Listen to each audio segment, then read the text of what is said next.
This episode of The Gaming Outsider is brought to you by eWin Racing, the home of the best heavy-duty gaming chairs. I can tell you from personal experience that I've never sat in a more comfortable chair at my desk. eWin Racing has chairs for gamers of all sizes, too. As a Gaming Outsider listener, you can get 20% off your purchase using our promo code TGO at ewinracing.com. eWin Racing, the best gaming chairs out there. Hey everybody, this is Tara Platt and I play Katarina on League of Legends, and you're listening to The Gaming Outsider. Hey there, Go community. On this week's episode, Zack, CB, Alyssa, and I debate physical versus digital media and expect a lot of different opinions. In news, the court ruled in favor of Microsoft over the FTC, but this fight still seems far from over. Plus, there's news from Limited Run Games and a possible remaster of a game that is only 3 years old. New games discussed this week include Halls of Torment, which is yet another Vampire Survivors clone, as well as a game Alyssa checked out called Frank and Drake. Plus, I finally finished Final Fantasy XVI. I have thoughts. This is The Gaming Outsider. Greetings, programs, and welcome to The Gaming Outsider, a video game podcast with a focus on our incredible community, which can be found at thegamingoutsider.com. It is Sunday, July 16th. I'm your host, Scott Clark, and joining me are my good friends, Mr. Cowboy himself, Zack Parkerson. What's up? Howdy. I really wish everybody could have seen the hat that you had on when you first started recording. Right, I got a nice $80 wool hat. It's good stuff.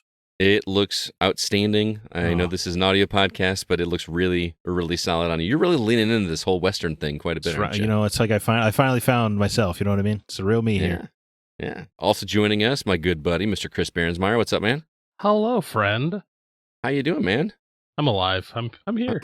I'm going to see a lot of you this week. I know. Believe. It's been a busy couple weeks. It has been. You know, somebody's life's going well when they say, "Hey, I'm alive." Yeah. Well, I mean, I'm doing okay. All right.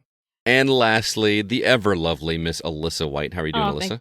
I am also alive, even more so now that I saw Zach's hat, though, because Thank it you was guys great. so much. I wish I could rock a hat like that. You're gonna have to take a picture and post it like on Discord or something now, so that people can see what you're talking about. I gotta make sure it's a cool picture then. Yeah, I'll do that like the country album cover where it's like it's tilted down to the side or whatever. It'll be good. Just go the Alyssa White route of taking pictures. You take a million of them and pick the best one. Oh, I thought you were saying I needed like a sheer skirt or something. I mean, you could do that. Well, that too. I don't know if I could rock it. Cowboy I'm hat sure and a you could. cheerleader skirt. Anyway, I think you need to put the flannel on too. Yeah, the flannel would tie it all together. I mean, you're in Portland, so you definitely have a flannel shirt. There's just no way you don't, right? I mean, they give you one when you arrive. Oh, really? I need to go to You get off the Portland plane, just to like, get a flannel shirt. Here's your flannel shirt, sir. Yeah. Welcome to Portland. You go to the DMV and you renew for your Oregon State ID. They're like, you're sending your custom flannel shirt. Oh. Anyway, if you guys would indulge me for a second, I have to give a shout out to one of our community members, Mr. Tim Pollen. Might be one of the nicest guys I've met in a long time. He is awesome. If you guys remember, either last week or the week before, I was saying I really wanted to get an Xbox 360 because I wanted to go back and I wanted to play Gun. I've never played Saboteur. I wanted to play that, and there's just a bunch of 360 games that don't play on an Xbox One, and I had given my Xbox 360 to somebody else that was not willing to sell it back to me. So I was on the hunt for one, and I've been looking for one. Sure, I could have borrowed one from CB, right? But so lo and behold, I get a text message from Mr. Tim Pollen, and he said, "Hey, you still looking for a 360?" And I said, "Yeah." He's like, "Give me your address. I'm going to send you mine." He's sending me his 360. That's so sweet. Yeah. If you guys know Tim Pollen personally, give him a hug for me. So I just was kind of blown away by his kindness. I didn't ask him to do that, and I just thought it was really sweet. He's a good dude. He is a good dude. We've actually met him in person at Midwest Gaming Classic, if you remember. I know. Yeah. I was there. We got to do an episode on the Saboteur. I would. Sure. Is the story that good that we need to? It's pretty fun. Okay. It's a very unique game. I don't know if the story is that good, but I think you'll come with a lot of thoughts on it. Yeah. All right. Retro Outsider. We got to write that down, CB, because we were spitballing ideas for. I wrote it down 2 weeks ago, Scott. Okay. All right. There you go. I guess the game is 15 years old somehow. Holy cow. That just makes me feel really old. Yeah. Wow. Also, you guys are going to hear us talking about it every week, but R2V2 is coming back October 14th. We really hope that you guys can all make it. I was actually down there at the venue today. I don't know how much of this we've talked, but we are actually personally, the Gaming Outsider, putting a lot of work into the venue itself to get it cleaned up. And we've been doing painting, and tomorrow we're doing the floor, and there's a lot of work that needs to be done. We really want to make this an awesome event, and so please consider coming. You can find details for it at thegamingoutsider.com/R2V2. We got Sissy Jones coming. We got John St. John coming. There's going to be a wedding. Chris is going to have a lot of his video game collection there for you to play. We're going to have VR. We're working on some video game competitions or tournaments, and then all kinds of vendors selling video games from every era. And we've really been getting some awesome ones. So we're very, very excited about what's going to happen. So please mark your calendars. And if you purchase your tickets now, you save $3 as well, too. So you can do that right on the website. But I want to get into the games that we've been catching up on. CB, what games have you been playing? Oh, well, I've temporarily abandoned Final Fantasy 16 for better games. So You've abandoned the realm to its fate. yeah, oh, Clive pretty much. Roskild's here. Still chipping away at full quiet. Game is hard. Like hard from a where to go aspect, or hard from a Yes. physically able to play the game? Hard from a where to go aspect. Like I'm trying not to rely on the guide that they gave me. Mm-hmm. Like just because I want to okay, let's wander around. Let's see if we can't figure this out. Yeah, good luck. Still such a beautiful NES stylized game. Mm-hmm. You actually own the physical NES card of it too, don't you? I do. Mhm. And it's pretty. Also, I have been diving headlong into Aliens Dark Descent. No, How far into it are you? I'm getting close to the end. Oh, okay. Nice. I've maxed out a couple characters, so man, I love the lore of this game. Well, isn't it the aliens lore? I mean, they've put some new things in. Yeah, it's I mean, there's some human elements that you have to fight in this game, which is weird. But Okay. yeah, don't give it away. I mean, I'm not, but you actually get to see sounds- the different aliens throughout that you would have seen in the Dark Horse comics. okay, that's cool. Going to So- the expanded universe. Yeah, so some of the expanded universe stuff, which I'm like, this feels awesome. Actually getting to hear the sounds of the different rifles and guns that you hear in the movies, but I never really thought that I would like an XCOM stylized game this much. Mm-hmm. And I am thoroughly Scott, I really think you need to try this game. I'll give it a shot. It's I don't know. good. I really want to But- play it. I think it looks very good. It does look good. It is stellar, and the gameplay is so addicting. Is there permadeath? Yes, Ugh. See, but just play on easy. I'm sold. I have So- no shame in playing that because I am terrible at that style of game. I will tell you, I have reached a point in the game though where a timer has appeared. See, you're Yeah, you're I'm not selling it to Scott. done. You're just Yeah, Nope.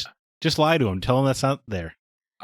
I will be hard pressed to tell you that this timer's really gonna affect you that much, Scott, because it doesn't so much work in minutes and seconds. It works more in days. Mm-hmm. like actual days Yeah, or like game time days. well, game time days. Okay. So it's Still, I'm good. I got an Xbox 360 coming on Tuesday. I Dude, you cannot just wait to really- jump back into Gun. just. wanna play that game again try so the bad. game, Cold and white, man. baby. Just try the game. I got to play Bully. I got the Saboteur. I've got Oh, do you have those games, Scott? no. I'll just grab them on Thursday when I'm over there. Maybe you should try the Alien as a form of payment. He's gonna hold you. He's gonna hold it hostage. You know what? They got a copy of Gun over at Disc Replay for I like will go $4 buy it right now. I now. am closer than you. I will buy it out of spite. I almost bought it just because I want to have a copy of it, but the label was all like super torn. That's why it was probably like stupid cheap. But Yeah. I just want to play the game. So No, it would have been the same price even if it looked good. I'll probably just swing over there and grab that. Just I will go buy it out of spite. Watch me. do they have a copy of Sabbath? But what's cool is like I know it's an older system, so this is a no-brainer. But like I feel like I've opened up a whole new library again, even though it's an older library. I can go into Disc Replay and be like, I want to play that game on 360. I never played. I can play that game. Yeah. $5 says you never do. It's coming on Tuesday. It is happening, man. I think he's definitely playing Gun. Yeah. It'll be Gun, sure. and then he'll be like, there's other things. I'm jealous he's going to be playing Gun. You got to go buy an Dude, Xbox I'm now. so excited. I mean, it's on PS3 as well, wasn't it? Yeah. Mm-mm. Yes, It wasn't? No, it was only on 360 because it came out in 2005. It was cross-platform, PS2, Xbox 360. It was never on PS3. Oh. But you can't play PS2 games on your PS3? What's that? If you have a backwards compatible one. Got a fatty? Also, I own it on Xbox. I just need an Xbox. I have a lot. So you just need the console. I have a lot of games on original Xbox, and I just. Well, don't ask have Tim an Xbox. Pollen. See if he's got one laying Just around. an Xbox later. Hey Tim, if you're listening, Well, I'll tell you what. If you're, because I'm going to play through it when you're here. Presumably going to be here for R2V2. I will let you take it with you so you can play through some Xbox 360 games. How about that? I hope I'm there. I bought a freaking plane ticket. Yeah. Aw, that's I so hope- I hope- sweet. I hope I have an Xbox before then. I'm getting itchy for one. Yeah. Yeah, I want to be able to. I just want to be like I want like the San Andreas on the definitive edition. I played it on the Game Pass some months ago. It was just so awful that I'm like, well, I actually just want to play the real game now for a few minutes. Mhm. It'll Yeah. be kind of a fun adventure to go back and see how good those games look or don't look now. Yeah, Because even like some of the old 360 games that I'm playing on Game Pass, like Gears of War, have been up-res to look better. right. So like, is it as good as I remember, or am I going to be disappointed? I don't know. It's going to be a fun experiment. So, and thank you to Tim for making that happen. Zach, what you been catching up on? Well, I guess before we go into the group discussion, I'll mention Alan Wake Remastered. I've continued to play it. I just wanted to, it continues to be excellent, of course. But I'm being disciplined. I'm staying focused on FF16, even though obviously Alan Wake is very good. But I don't know if I mentioned this last week, but they added QR codes in the game. Oh. Okay. Did I mention this? Okay, so and they're hidden. It seems to be one per episode, and if you scan them, it takes you to a restricted YouTube playlist. You can't even share the links or comment or anything. How in Control when you find like artifacts and it did those little like weird live action things. Yeah. It has that, but it's Alan Wake at the typewriter. Oh. And he's typing away, and I think it's all hints for Alan Wake 2. But if you remember, Alan Wake Remastered came out before Alan Wake 2 was announced. Right. So So they were they're- already teasing the sequel. Exactly. But what is super cool is I just got the most recent one I got. He's describing a scene that is in the Alan Wake 2 trailer. Oh, wow. That's cool. Now So I need people are to going to be play Alan Wake Remastered. I think you Me do. too. But if you find the QR codes, they're not super hidden, but it's just such a fun little what a cool thing to add. Just to totally. connect it a little bit to Control. It's very, very exciting. You're selling me, man. That sounds way more fun than Dark Descent. I think I should just dive into that. I couldn't agree more. Hey, and you know Stevie's Tim Paulin, I'm sorry, your 360 may get smashed out of spite as well. It's reminder to people it's on PlayStation Plus right now as one of your free It is. or one of your included games until the first week of August. So At which tier? Like all Just three the tiers? basic. Or yeah, just regular. Oh, wow. Yeah. Yeah. nice. I think we have that game. I have that game digitally, so I got a lot of games to download. this Digitally week. on Xbox. I just said that. Well, as I told you last week, man, it's only like a 10-hour game. Awesome. Do that in 2 sittings if I really wanted to. That's very true. Yeah. And because of that, the pacing is excellent. Every combat encounter can feel meaningful and great. Are you collecting all the thermoses? I'm trying. I think I have like 60 of them already. It's pretty impressive. They're making that thermos for real this fall? Oh, I That's want it. actually pretty smart. I Yeah. kind of want one. I want one. The Oh Dear Diner thermos. Give it to me. Yeah. I need it. Yeah. Yes. All right. The last game that we all three of us want to talk about. I know CB has given up on it, but Take a nap. Final Fantasy. I'll eventually 16. get back to it. I finished it this week. You did. I am very excited. How much progress have you guys made? I am the baby of the group. I'm only like 21 hours in. That's acceptable. Yeah. I'm trying. Disacceptable. No. I'm trying to think of where this game is so weird to talk about because they actually did a pretty good job not telling you anything in the trailers. Mhm. Yeah. So you really kind of have to dance around. Yeah, But, that's true. I am right after a moment where a part from the Bible is referenced. Part from the Bible is referenced. Oh, yeah, I know what you're talking about. See, you have to know it to know. That is my favorite set piece in the entire game. That moment while that was happening, I was like, "This is freaking cool!" Yeah, like it's just I don't want so to awesome. give too much about, but it was pretty excellent. Oh yeah, Alyssa, now that you got a really awesome moment coming up, it's great. When I hear the Bible verse, I'll be like, "That's it." It's not necessarily a Bible verse. It's not Bible verse. Okay. You'll something that happens that you will recognize from happening in the Bible if you ever went to Sunday school. I went to Lutheran school for 6 years. I will know. Good enough. You will know exactly what we're talking about. And as soon as you get there, I want you to text Zack and I to be like, "Got it. I know what you're talking about now." Oh, for sure, I will. Well, in terms of the set pieces, the game just keeps one-upping itself. Yeah. Every boss fight, They're you're like, well, this is the incredible. best. This is obviously the best boss fight. And then you get to the next one, you're like, well, this is obviously the best boss fight. It's pretty remarkable. It's pretty awesome. And I will say, as a guy that finished it, I was kind of expecting some of the Final Fantasy ridiculousness at the end, and it is not nearly as ridiculous as I expected. I actually think what's going on and the big reveal that's you probably know some of it at this point, Zack, but the overall story in terms of saving the world is a lot more interesting than I expected it to be. It's not nearly as weird. It's a little weird, but it's so good. I just love the whole theme of this game. This is the reason to play the game: is the awesome cutscenes, the great boss battles, right? And this story that just really wraps up in a beautiful, beautiful way. I really love the world. Like the setting is. Seriously. I do as well. Yeah. It's just too bad that it's hampered by some useless side quests and repetitive combat. There is an extraordinary 20-hour action game inside of Final Fantasy 16. Yeah. Mm-hmm.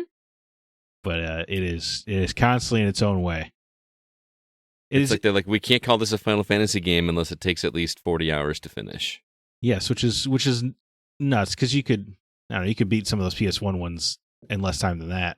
Mm-hmm. Or certainly the old Super Nintendo ones. You could beat Final Fantasy 1 in what, like 10, 15 hours? I don't know. I've seriously considered, just because of how much I love this game, going back and picking up. You know how they got the collections, the right. pixel remasters or whatever? I mean, there's a superior version of Final Fantasy 1 out there if you want to check it out. Yeah, Final Fantasy Renaissance, which you Absolutely. can download for free right now. Highly recommend that. Yeah. But that's probably what I should do. I should probably start there and like use a guide or something, just because I'm a little nervous about playing those old school ones that are a little less forgiving than some of the later ones. But the other thing, and I don't know how much of this you guys have experienced, and I'm not saying that in a bragging way because I've beat it, but I love how they keep peppering in musical themes from previous games in the score.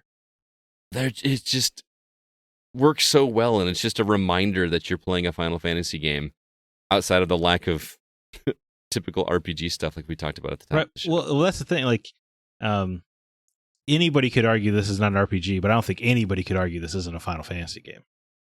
Right. It's Sure. clearly got all those. Although there are two characters that I've yet to see. Biggs and Wedge. Yeah, like where's Biggs and Wedge? But they're not a guarantee. They're not in every single one. Were they not? Okay. They were in every one I played except for. Were they in 13? I don't remember if Biggs and Wedge were in 13. I don't remember. I also don't remember. It's been a while. I don't particularly remember them from 9. That's not to say they're not there. Mm-hmm. But I know they're in 7. I know they're in 6. I haven't played all of them, but I was saying that was not just a prerequisite like Sid is. If you have a Final Fantasy game without Sid, what are you even doing? right. And of course, I the chocobos. Right. I can't get over that. Chocobos. By the way, I've been mispronouncing the greens wrong like my entire life. What is it, Gyashal? Is it not? What is it? They pronounce it Gasol in this game. Unacceptable. Gasol greens. And I'm like, that's like when Breath of the Wild said Hylian. I'm like, no. I don't think so. Hylian. It's Hylian. Yeah. Anyway, I'm very, very satisfied, which is weird to say because I've never been so happy with a game that I was as equally frustrated with along the way. Yeah. And then I had ambitions of like, oh, I've finished the game. I thought I did every side quest. You know how you got the little Clive's bedroom where you had the little collectibles? I have all but 2. I don't know how I missed 2 collectibles because I did every side quest I saw whenever possible. I cannot think of a single time I just glossed over them. So I don't know how I'm missing them. But I had aspirations of going back and getting the platinum because I looked at the trophies and there's none attached to those collectibles, which is cool. Most of the ones that I'm missing are ones like do this certain thing in battle, which I could easily do that, no problem, especially with the level that I'm at. But then one of the trophies in order to get the platinum is to complete the game a second time on New Game Plus on Final Fantasy difficulty. Right. Which I love this game. I don't have any desire to sit down and play another 40 hours again. Well, hold on. If you skip all the cutscenes, it'll probably only take you like 8. That's a good point, actually. But some of them I want to rewatch. And they raised the level cap on New Game Plus, so instead of maxing at 50, it actually goes to 100. Okay. And there's apparently new gear. I don't know if I would still be able to use my charm that I've been using for the entire game, which totally feels like a cheat. Although, see, I didn't use that. Although I did start like not relying on it as much in the second half of the game. Like I started trying to anticipate those dodges, but there's some of those, especially those boss battles where there's just so much going on the screen at the same time. I don't know how you could anticipate some of those hits. I just really don't. When you're semi-primed, it's just a guessing game. As somebody who's not using that charm, you're just kind of hoping for the best because there's just so many particle effects that are happening. Right. It's impossible to see anything when you have a giant flaming sword and you're on fire yourself. Right. Yeah. So anyway, I'm wiping my hands clean of that one for the time being, but I plan on doing a written review for it because I have a lot of thoughts. I have a feeling that's going to be one of my longest reviews. I'm very ready for the spoiler cast because I think the story is overall excellent, but they're just like there are some moments here or there where I'm like, this is nonsense. Some issues. Thankfully, most of the nonsense is along the way instead of at the end. Right. Well, by nonsense, I just mean like overlooking character moments that don't make sense. Mm-hmm. Like, you know. Oh yeah, I know what you're talking about. Like some of them I have talked about with you. Yeah, some of the interactions between characters. Like, why wasn't this conversation had? Yeah, or why did this one take so long to get to? Right. Yeah. Also, absolutely. There's a specific summon that is strangely missing. That I don't know. We got to talk about Knights of the Round Table. No. We'll talk about it in the spoiler cast. I'm looking forward to. We're going to do that with Brandon Smith, the creator of Final Fantasy Renaissance, the expert of Final Fantasy. He's so knowledgeable. What's funny is I was talking to him. He finished the game like the day after I did, which is weird. But we compared like stats, and he's put literally over twice as many hours into it as me. I think I finished it in 42 hours, and he's over 100 hours. But he is like reading every piece of lore. He goes into the map and clears every enemy off of every screen, and explores every nook and cranny of every map. And see, I'm avoiding fights because I just feel like the combat cannot support the length of this game. Oh yeah, I'm running past a bunch of enemies. So it's just not interesting enough. Yeah, it's too easy. I think it would have gone a long way if why am I being able to defeat a firebomb with fire spells? Just that one small change would have done a lot, I think. And why don't they explode when you destroy them? Wasn't that a thing? They explode if you don't destroy them fast enough in this game. Yeah. Oh, is that what it is? Because they're usually on a countdown timer because they're getting bigger and bigger, and if you can defeat them before then, you're fine. Gotcha. Yeah. What was the enemy I was thinking of that like you would destroy and then you had to back away from them because they would explode as they died? I thought that was the fire bombs, but anyway. I don't remember that in Final Fantasy. I remember the Tomberry. They're just slowly walking closer to you. Yeah, They look cute and adorable, and then they just stab you once and instant kill. Whip out a knife. Yeah. All right, well, those are the games we've been catching up on. Let's go ahead and jump into the week's news.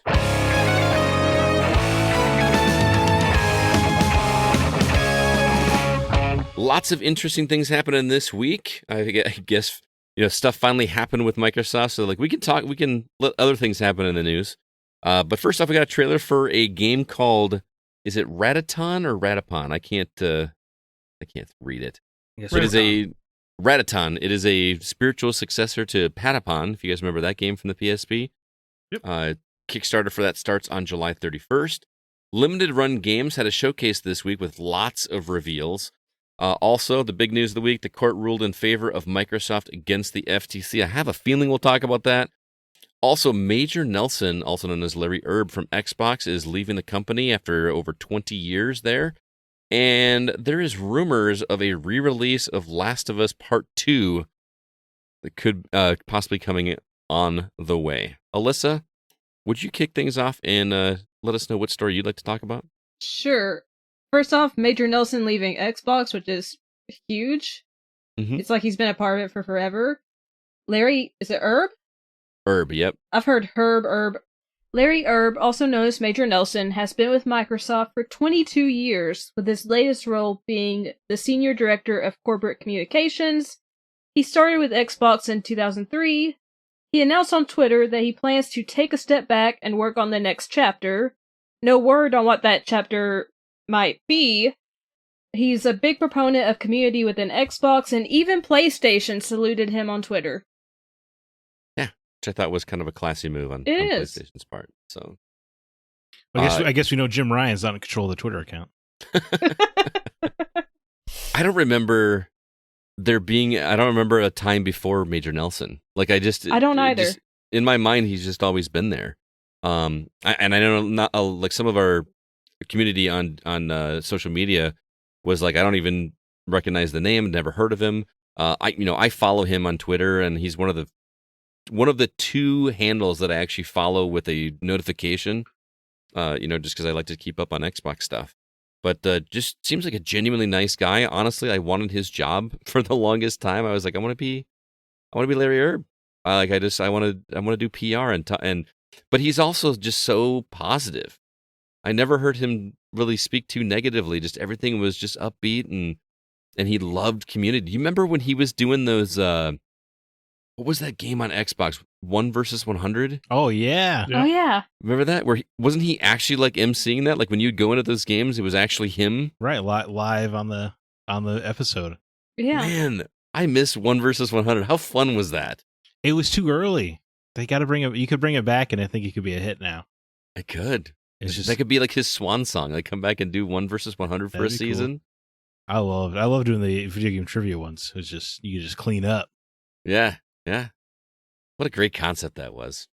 Bring it back. So, yeah. I don't know why you don't. Like you said, it was too early. Yeah. If they did it now, I feel like that would just, especially if they're giving away, because they used to give away, this is back when Microsoft Points was still a thing. You get a 1,200 point gift card or whatever for winning it. So you win real money. Yeah. And I'm sure now they could invite popular Twitch streamers, which would of course make me not play, but it would be great for engagement. Yeah. Have Markiplier host an episode. Oh, jeez.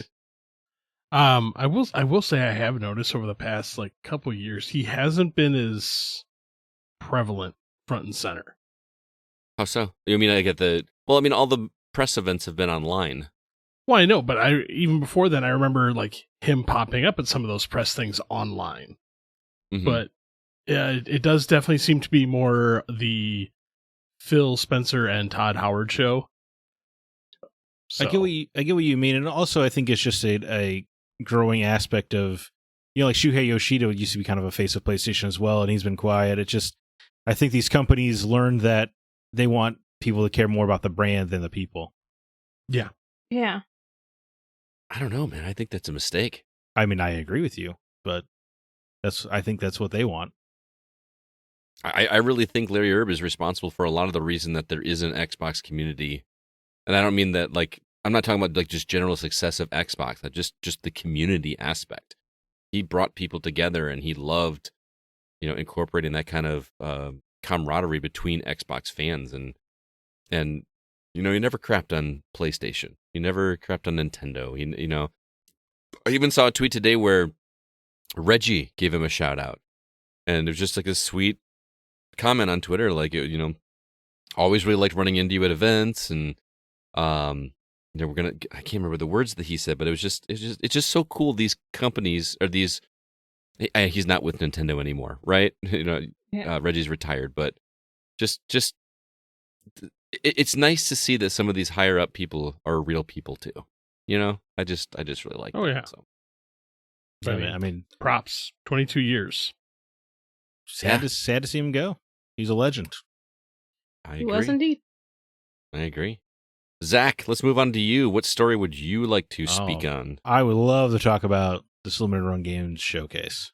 I figured that would be the case because I didn't even hear about this until you texted us, and I was like, I didn't even know that happened. Oh man, yeah, and obviously limited run games have had some beef with for firing somebody because they were excited for a video game, but putting that aside, I mean they got some releases coming.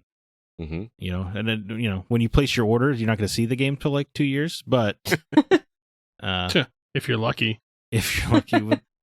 They announced some, smaller things like Arzette, the Jewel of Faramore, Another Crusade, but they also announced some pretty big announcements. Plumbers Don't Wear Ties Definitive Edition. This is the knew that was going to happen. Third time they've announced this game. Yeah, I doubt it's actually going to happen because, like you said, this is the third time they've said they're doing it. I don't know. They swear this is the time it's real. They swore the last time too.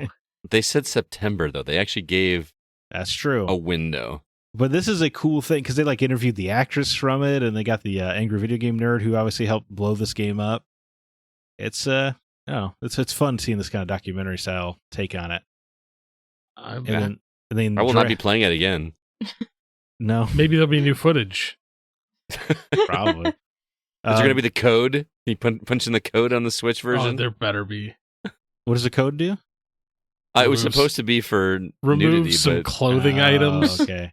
but we did it, and it wasn't like actually like real nudity. It was like half of a bum in a shower. Like it wasn't. Okay. Well, can't wait. Well, Nintendo will allow that. PlayStation might censor it. Jurassic Park Classic Games Collection. I assume Nate Lucas is excited about that. Does he like those games? Does he not? The one on Sega Genesis was actually a lot of fun. Was it? Where you I never play played as a 'em. raptor. Oh, I thought that was PlayStation for some reason. No. Is he not the guy who quotes the movie while he's out of the room? Yeah. Oh He yeah, can- no, he does. But he also understands that a couple of those early games are bad. Rough. Very, very exciting. I didn't know Square Enix decided to keep the rights to Gex the Gecko. Oh yeah. Gex Trilogy Remaster coming. I didn't know there were 3 games in that series. Oh, Like, I didn't no either. clue. You guys are crazy. Gex is awesome. My pet gecko was named Gex Oh. when I was a kid. Obviously, it's Wasn't one of them like? Is this like James Bond esque? Yeah. Or was it just one of them? Gek 3, Enter the Gecko. Yeah, well, they're always spoofing movies, and I have to assume there's going to be a disclaimer at the beginning saying, "Hey, some of these jokes are going to be pretty straight up offensive." Oh, really? Now you're really making me want to play it. Oh yeah, dude, he does some over the top Chinese accents. Oh no! Yeah, Yeah, But- it's going to be a little risque. it's not for the kids, but it is awesome. I'm very excited for the Gex trilogy. He I was want kind that. of like the mirror to Conquer.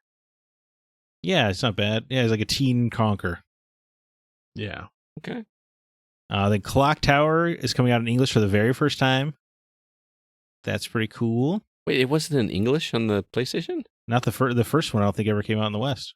Yes, it did. Yeah, it did. Oh, it did. Oh, okay. Because I have it. Because Yeah. I remember seeing the box art. It's like a dude with a giant pair of scissors. Yeah, no, I know, and but okay. I could have swore part of their trailer was saying this is the first time you're seeing. well, Yeah, I mean, original Clock it's Tower. possible the game was in Japanese and subtitled. I don't know. I didn't play it, so I just know the game existed in the U.S. because I remember seeing it on the rental shelf at Hollywood Video when I was a kid. Okay, I mean, I'm happy Yeah, to be mistaken. Well, no, see, I remember seeing the same thing, and I'm like, really? Like, The You guys Clock couldn't Tower even- we got in America was Clock Tower 2, and they just called it Clock Tower. Okay. So this release will be the first time in the U.S.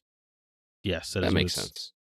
Yeah, it came out in Japan in 1995, and then it came out Yeah, only ever in Japan before this. Now this is the first time it's in English. Okay, Okay. that makes sense. So I'm not wrong. Gosh darn it. It's a Final Fantasy move. Where Yeah. the fourth game was Final Fantasy 2 over here. So anyway, it's the first time I get the first clock tower. Very cool. Tomba is coming back.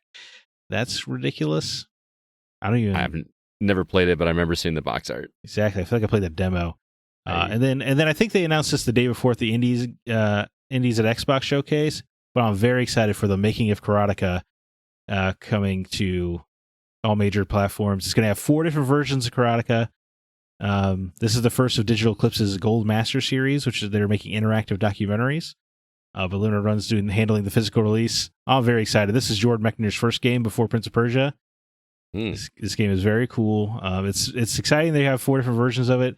I like that they even interviewed Jordan Mechner's dad because he was actually the composer of the game. And it's modeled after the Atari 50 collection, which I think also had like an interactive timeline, if I remember CB's playing correctly. So I think the idea of this interactive documentary where they talk about something, then they like plop down and let you play it or whatever, I think that's super cool. And it's going to have prototypes of Karateka as well. I'm very Can excited. we get more of that, please? Well, this is the first one in this series they're doing it for Digital Eclipse. That's awesome. I like that idea. I think it's what a cool way to respect history. Mhm. That's some games preservation. Yeah. And then I think we're there's going to talk even about that for sure. there's some game. There's a video game prototype Jordan Mechner made before he decided to do Karateka, and they're releasing that as a full game as part of this package as well. Oh. Like, so he's finishing his, the game that never even got finished is finally getting finished. It's cool. Yeah, this is just. I'm very, very, very excited for that. Very cool. I appreciated in the beginning of the trailer they made fun of the fact that the name is unpronounceable. There was a Karateka. But Jordan Mechner's always said Karateka, so that's what I say. Yeah. I actually am looking forward to going back and trying those Jurassic Park games, even though CB mentioned that some of the earlier ones were not very good, but I love me some Jurassic Park, and I'd rather play that than a Jurassic Park Simulator game, which I just don't really have a lot of interest in playing, personally. We do need some new Jurassic Park games. Yeah, We're not getting a lot of licensed movie games anyway. Don't they make those theme park simulators? They're So not just that saying. fun. Yeah. I mean, if you like theme park simulators, they're supposed to be pretty good, but Well, I'm not. There's the VR game too that's on Quest. I just feel like I can't imagine a better genre for a Jurassic Park game than theme park simulator. Right. If you like that style of game, I'm kind of over the genre, but that's just a personal thing. Hey, Exoprimal just came out. You could play that. Which one? Exoprimal. Exoprimal. Yeah. Yeah, but then they make a dinosaur game. It's got to be multiplayer and Yeah. You want another Dino Crisis? Yes, I want another Dino Oh, man. Crisis. I would Yeah. play another Dino. That's another one. I should just go back and play those. They should remake that after they remake Code Veronica. Hey, I mean that's inevitable, right? That's gonna Don't jinx it, man. I'm Dude, Capcom's gonna want to keep that gravy train running. Yeah, why wouldn't they? All right, CB, you're up, man. so I finally get to talk about this re-release of Last of Us Part 2. Oh, okay. No. That's the story you want to talk about? No, because that's gonna piss me off. That's legitimately gonna make me angry. So the court has ruled in favor of Microsoft against the FTC. Look at the smile on his face. Okay, hang on. I remember when this first got announced and people were there was a lot of people, FTC's involved now, it's just going to get struck down. I'm like, is it? I don't feel like anybody thought that way. There's a lot of people specifically on one side of the fence. All right. So, however, it's moving forward. I'm excited for it. It's even gotten to the point. So the Ninth Circuit Court of Appeals denied the FTC's appeal, meaning Microsoft gets to carry through with their acquisition, move forward over the coming days, and solve the final dilemma with the UK's Competition and Markets Authority, which I was reading earlier today. That has been pushed to August 28th, which is the CMA's new deadline. Well, because the original deadline was the 18th, right? Before, which was, what's today, the 16th? Yep. It is, yes. So it would have been Tuesday. And if they hadn't met that deadline, then they were going to have to pay like $3 billion to Activision Blizzard. So the fact that Activision Blizzard has also agreed to extend that, well, that tells me that they have faith in it. Well, that's the thing is Activision Blizzard could have said, no, we're going to hardline on this date. Right. And take your $3 billion and then see what happens. We can talk again later. But I don't think at any point in time Activision Blizzard was interested in that. So the pushing back of the date was always an inevitability. Mm-hmm. Microsoft has to resolve the concerns of the CMA by July. They're still working towards that. Like, let's just say, I'm tired of sticking dates on everything because things get pushed back. It gets reannounced. Somebody's going to appeal some crap.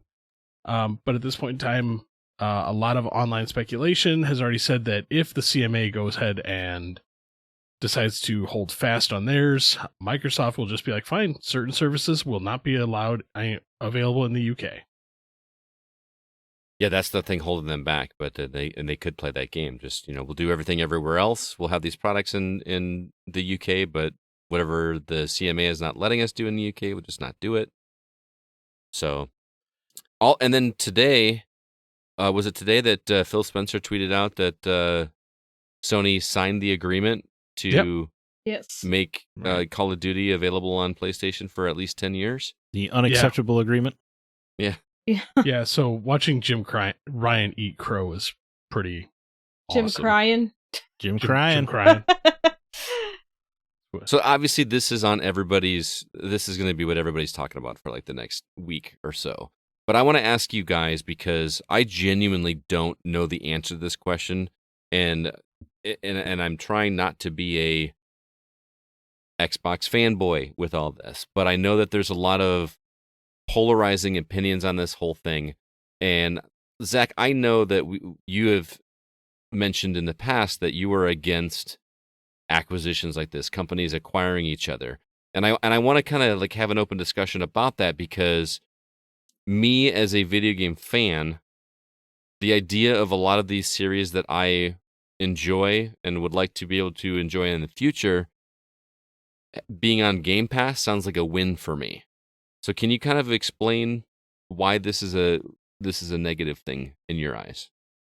Well, I mean, for me, it's just a simple, all consolidation of power is bad for consumers at the end of the day. Mm-hmm. It always sounds good on paper or looks good in the short run, but ultimately they have more and more control over your life, and that's not good.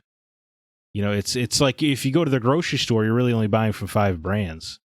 Right. So it's the illusion of market choice. So there is no real market choice happening there. But why is that a bad thing? I mean, I'm not being challenging. I'm trying to genuinely understand. That. Well, even if you go back to the fundamental ideas of America, it would be freedom and choice. Mm-hmm. And those are just slowly eroding over time. I sound like a libertarian over here. And I just think it's bad because things like SNK getting purchased by Saudi Arabian princes happens inevitably. Mm-hmm. Where bad people now have power, and because it's all been consolidated in one place, it all just goes to one person immediately, and that kind of stuff is bad. But and again, please don't take this as challenging. Just trying to inform myself. But like in the case of somebody like a Saudi Arabian prince purchasing a company like SNK and then doing what they want, they may not necessarily be invested. I don't mean financially. I just mean mentally invested in the video game culture. Whereas somebody like Microsoft clearly is. They're running their own Xbox division. That seems a little apples oranges to me. Because I think you're living in a world where you assume that because Microsoft right now is a good company by all accounts, that people seem to like working there. But I think you're viewing it in a world where they will always be that way. Mm-hmm. And I do not think that is the case. Because I don't think that's a case of any company. Right. Nor should anyone, because Netflix used to do cool stuff like just buying the rights to series because they wanted to see the endings, and now they're nickel and diming everybody and password restricting. Mm-hmm. Everybody breaks bad eventually. And I do think it's science. Yeah. Oh God. That used to be a theater term before that show. But there's how to describe it. In this instance, it is difficult because Microsoft has been such a consistent loser that it almost feels like they need this to be a noticeable competition. But I just think brute forcing competition is not necessarily the healthiest way to create the market. Okay. I'm gonna play devil's advocate on this a little. Please. I agree that yes, to a point, brute force is not the right way to be doing it. However, when you're kind of left out in the cold by multiple companies over many things, Right. I mean, for the longest time, I'm a huge baseball fan. If I wanted to play a baseball game on my gaming console, I either had to play an old game or a game that was on another console. Right. Like, I only had one choice unless I wanted to play something really crappy. So when an acquisition like this, like especially a large acquisition, it does definitely force the other two large companies, specifically Nintendo and PlayStation, to take notice and hopefully give Microsoft a little bit more bargaining power, I guess, to say. Like, hey, like, we do have the money. Unfortunately, like, Microsoft, for the life of them, couldn't make a first-party game if they tried. So, recently. Yeah, clearly. Yeah. So, but due to the fact that this is the age of acquisitions, unfortunately, right.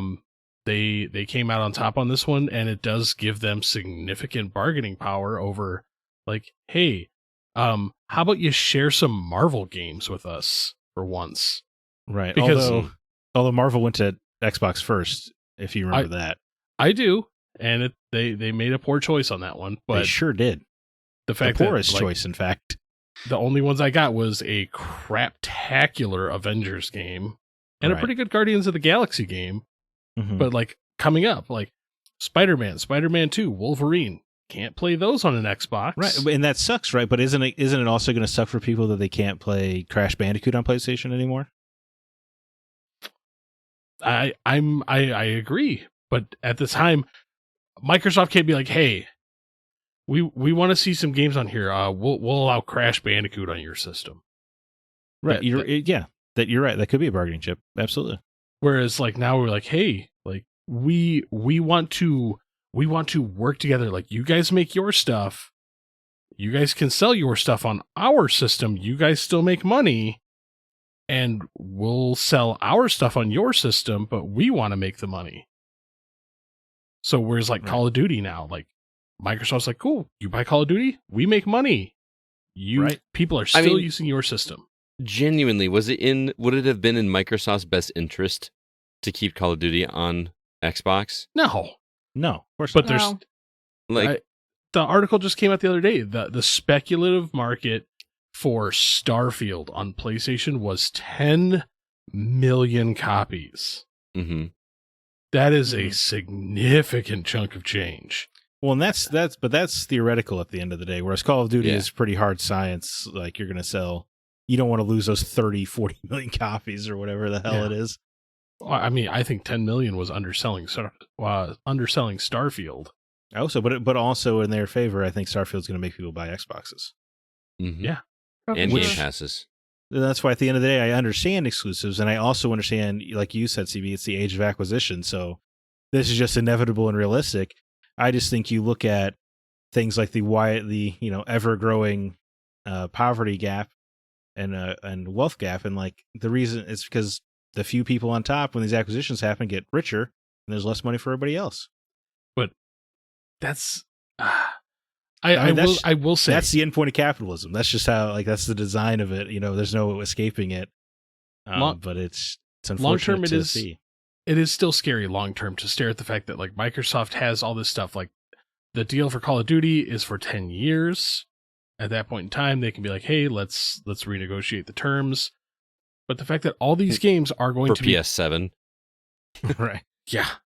But the fact that all these games are coming to Game Pass, a monthly subscription service, which I know the price has gone up on it, but it's still well within its value, especially now. It just went up in value, like significantly. Right. Like All of a sudden, that $2 or whatever higher that it is now does not seem like that big of a deal. Here's the thing, like for me, who predominantly plays on Xbox, though I own a Switch, a PS5, and when the PS6 comes out eventually, and whatever Xbox decides to name their next console, which will probably be like the Xbox A94 or something. The Xbox One Series Y. It'll be like Elon Musk naming children. Yeah. Yeah. So when those come out, I'm still going to buy them, but I predominantly play on Xbox. But it is scary to think that 10 years down the road, when those contracts run up, Microsoft could just literally be like, okay, now we're going to be the bad guy. Exactly. Or they could drive Call of Duty into the ground and destroy it. I'm pretty sure Call of Duty's doing that to itself. Well, not based on sales. Yeah. Okay, other than Modern Warfare, the Ghost, Infinite Warfare, and whatever that other atrocity was, I had no interest in playing them. Well, those were all a decade ago. But I take your point. The Call of Duty's not for us, perhaps, but it is seemingly for everyone else. But there are people that play it. Warzone. Right. Call of Duty, I can't count to 4 using Roman numerals. I forgot about that. Didn't they just turn on the servers for like a bunch of like those older Call of Duty games like Black Ops? Aren't those like back on now, available now? Like you can actually join matches in those games now? I don't know. I'm more excited over the fact that like we could see a remake or a remaster of Big Red 1. Okay. Sure. I mean, Like, let's bring Singularity back. Yeah, Please. there's a lot of things, but That's another one I got to steal off a CB shelf to play on my Xbox 360 again. Spite. But I don't know that game. I'm so excited though for all those long forgotten Activision and Blizzard games that have been sitting there doing nothing. Hey, dude, I also can't deny there is also just straight up excitement, right? Because now Xbox has the potential to make the greatest platformer game of all time. You know, they've got all the mascots except Mario. Yeah. There's a lot of potential, absolutely. And again, even though I was against the acquisition overall, I can't deny it. Like there's nothing illegal about it, and it's probably good for business in the short term. I worry about its long term ramifications. But so far, with Phil Spencer as CEO, it seems like Xbox has consistently been good guys. There's not a lot of getting around that. But what happens when Phil Spencer leaves? Mm-hmm. We will clone him. What happens? We get another match trick in there. Imagine Jim Ryan comes over to Xbox. Oh my God! Could you imagine? It would be disastrous. If that happens now, dude, you're gonna. And it's not on a prediction episode. I was going to say that kind of scares me because I made that prediction. Oh my God! Did you really? Yeah. Oh yeah, I remember you did. I don't vaguely remember that. That's Jim nuts. Crying. Jim crying. Jim crying. So he never said on the stand that they couldn't survive without Call of Duty, right? No. Only public statements. Okay, I was just trying to remember because I was like, it feels like Jim Ryan could be borderline charged with perjury, but I think he was careful about all of his wording. Oh, So Zach, in your opinion, it's inevitable that things are going to switch in the next 4, 5, 6 years in terms of who's on top, and then Xbox will be the bad guys again, and we'll be all cheering for PlayStation. Is that the worry? That is the worry. Well, that's a worry when any acquisition happens. Mm-hmm. I mean, it's not as worrisome as like when Disney bought Fox, and I said, "Well, there goes all the Searchlight movies." Mm-hmm. But because Microsoft does seem to be focusing well right now, I cannot deny that. Are you worried at all about the quality of some of these properties moving forward? Like you brought up Star Wars and Disney. I think might be safe to say that you haven't been super happy with the properties coming out of Star Wars, right? Recently. Are you worried that will happen? With some of these Activision and or Blizzard titles and King. We never say King, but King is their free cash cow, right? Yeah, right. Yeah. I'm not worried as long as Phil Spencer is CEO. I think because it does seem like with his Game Pass strategy, it does seem like almost to a fault they're focused on quality and letting the developers make the games they want to make. I think if you get a different CEO, though, and you look at Game Pass, you talk about engagement and stuff, you're like, let's make all of these games microtransaction focused because we give them the games for free as part of the subscription, and then we can nickel and dime them along the way. You know, there is an easy dark future to see there. But I think at its current path, there's a lot to be excited about. There really is. But it is hard not to just see what has happened with other acquisitions across other industries. I'm more worried about a different side effect. I'm more worried that, like, Microsoft has this plethora, like this massive stable of great developers. But as consumers, we're so obsessed with just now that we're pumping out inferior product to meet demands because we're so like we're Good, so then obsessed. I can catch up. Like I'm that's the thing. Completely fine with that. Yeah, slow down, bro. It's cool. Well, it's interesting because it does feel like Xbox just seems to let them do whatever, because you get a Redfall and you're like, well, how the hell did this happen? But then also Hellblade 2 has been in development for like, it seems like 8 years. I know. And we've only ever seen cutscenes. So like it just, it feels like everybody just gets to do what they want over there, for better or worse. You got to get like Rod Ferguson over there, right? He whipped Diablo 4 into shape. He whipped Bioshock Infinite into shape. Let's just hire that dude. I don't know how that like the whole Redfall debacle, like how that happened, because it does seem like Microsoft's like, hey, you guys do you, just come to Daddy Microsoft when you need the dollars. We're just going to be really upset, and we go on podcasts and talk about how disappointed we are when you fail. God, I was just or Halo Infinite, drop the ball there. Yeah. Remember when ReCore came out and it was just missing one of the robots that was on the box? Yeah. That was pretty ballsy. I really liked what I played of that game too. It was great. It was not done. Yeah.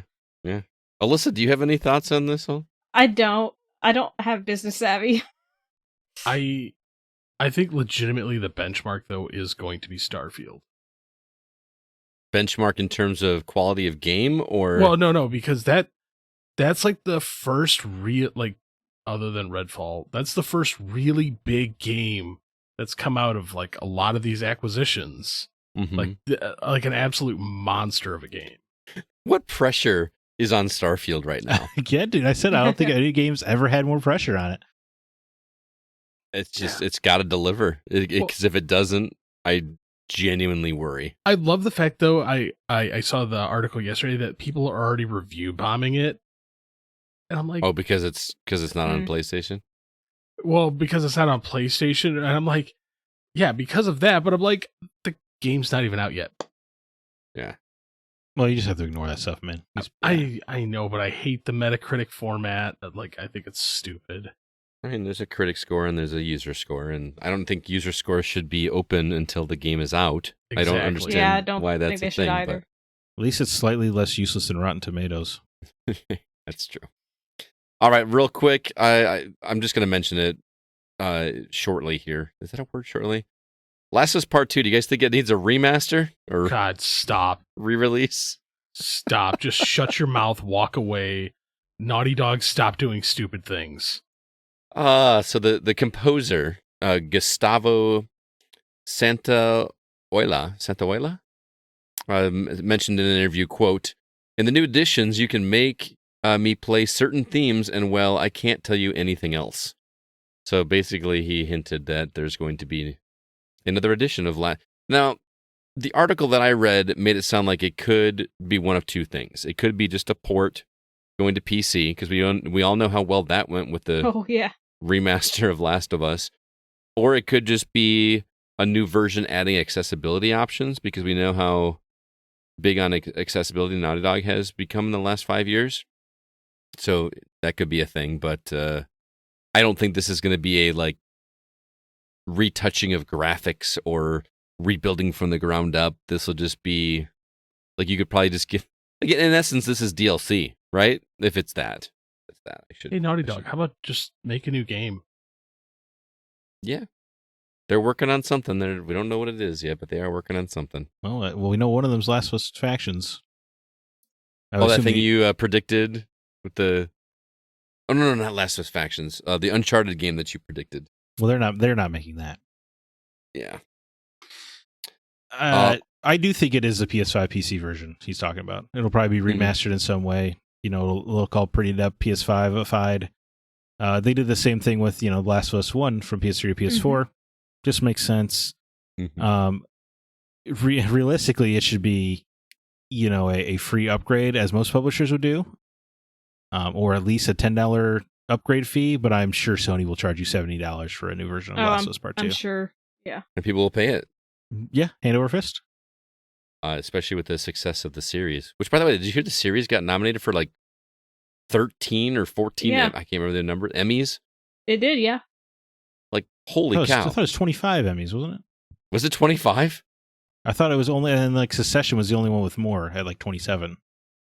I could have the number completely wrong. I just remembered it was a large number. I could also have it wrong. Nominated for every category. Yeah, pretty much. That's kind of crazy. Oh, also in Naughty Dog. Do you think it deserves it?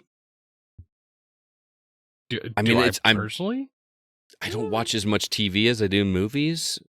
That's not fair. I think I thought it was pretty stellar. Yeah, I thought it was as well. I'm trying to think of one to combat it. Here's the thing. I will say, my wife hates video games. She was utterly enthralled by the Last of Us TV series to the point that she was like, so there's more coming. And I'm like, yeah, there's a whole other game. She's like, I kind of want to watch you play through it. Yes. So I'm just like, a TV series on a video game that was good enough to make my wife, who hates video games, interested in watching me play a video game. So you played through with her, and then you both can compare notes when you actually watch the series when season 2 comes out. No, it just makes me really want to go. I'm like, there's other really good ones too. That's the thing is, like, I feel like people are like, oh, hey, video games have good stories. And I want to be like, we've been saying that. Since like the 90s. Yeah. I mean, she actually did watch a good chunk of Jedi Survivor, which was unfortunate. Yeah, now she got the wrong idea. Yeah, gotta pick and choose. Pick your battles, man. Yeah, that show is a mainstream hit. Grandpas are watching it and loving it. Mm-hmm. Nick Offerman does deserve, I think, the Emmy for Best Guest Actor, though. Oh, without a doubt. I mean, again, I haven't watched every TV series, clearly, but I struggle with coming up with something even popular. I imagine Succession and Better Call Saul, I assume, would clean up because they're both in their last seasons, right? That's usually when you get a bunch. You usually get a bunch of awards in your last season. Wait, Better Call Saul finished this year? Yeah. Mm-hmm. Did it really? Yeah. Yeah. I mean, I watched it. That felt like that feels like so long ago when I watched the finale for that show.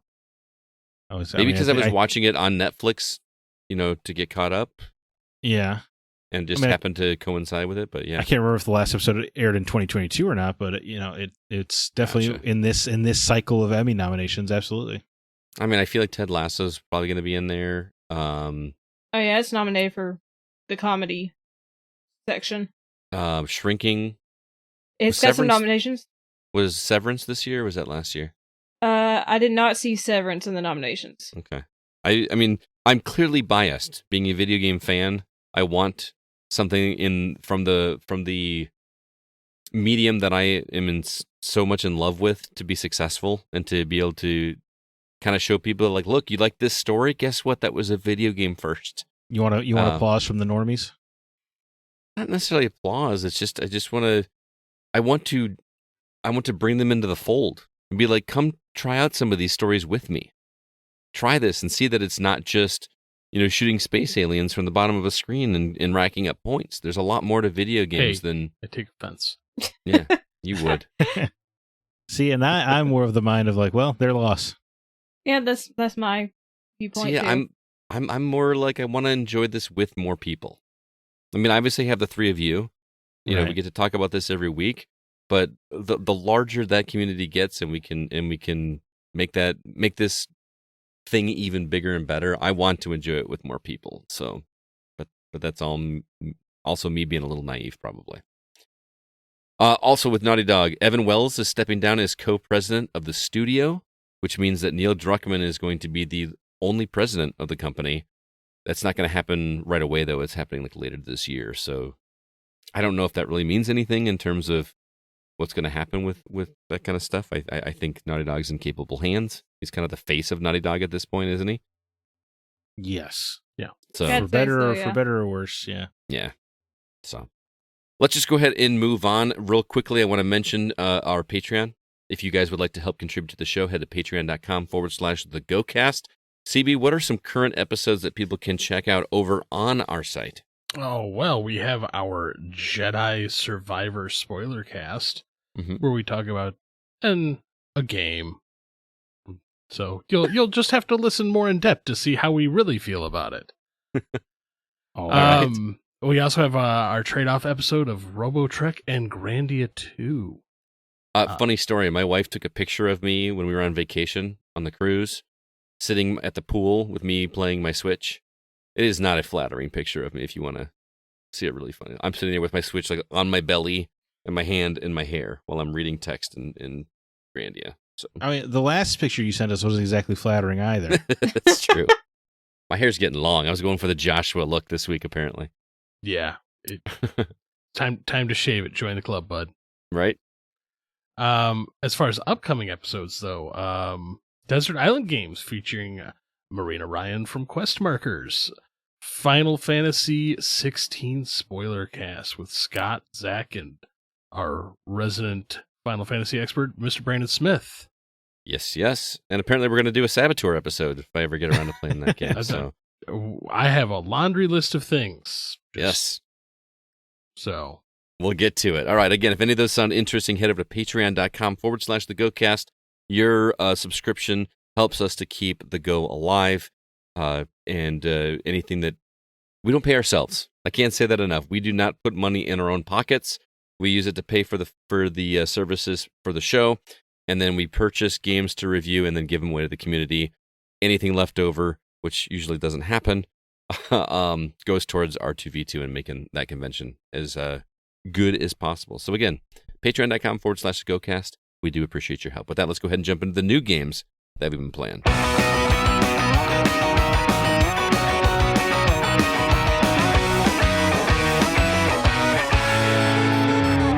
All right, Zach, anything new on the horizon coming out this week, or can I play catch up?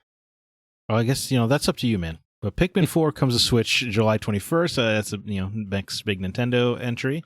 Space Cat Tactics is a sci-fi space opera starring, anthropomorphic cats, space pirates, I think.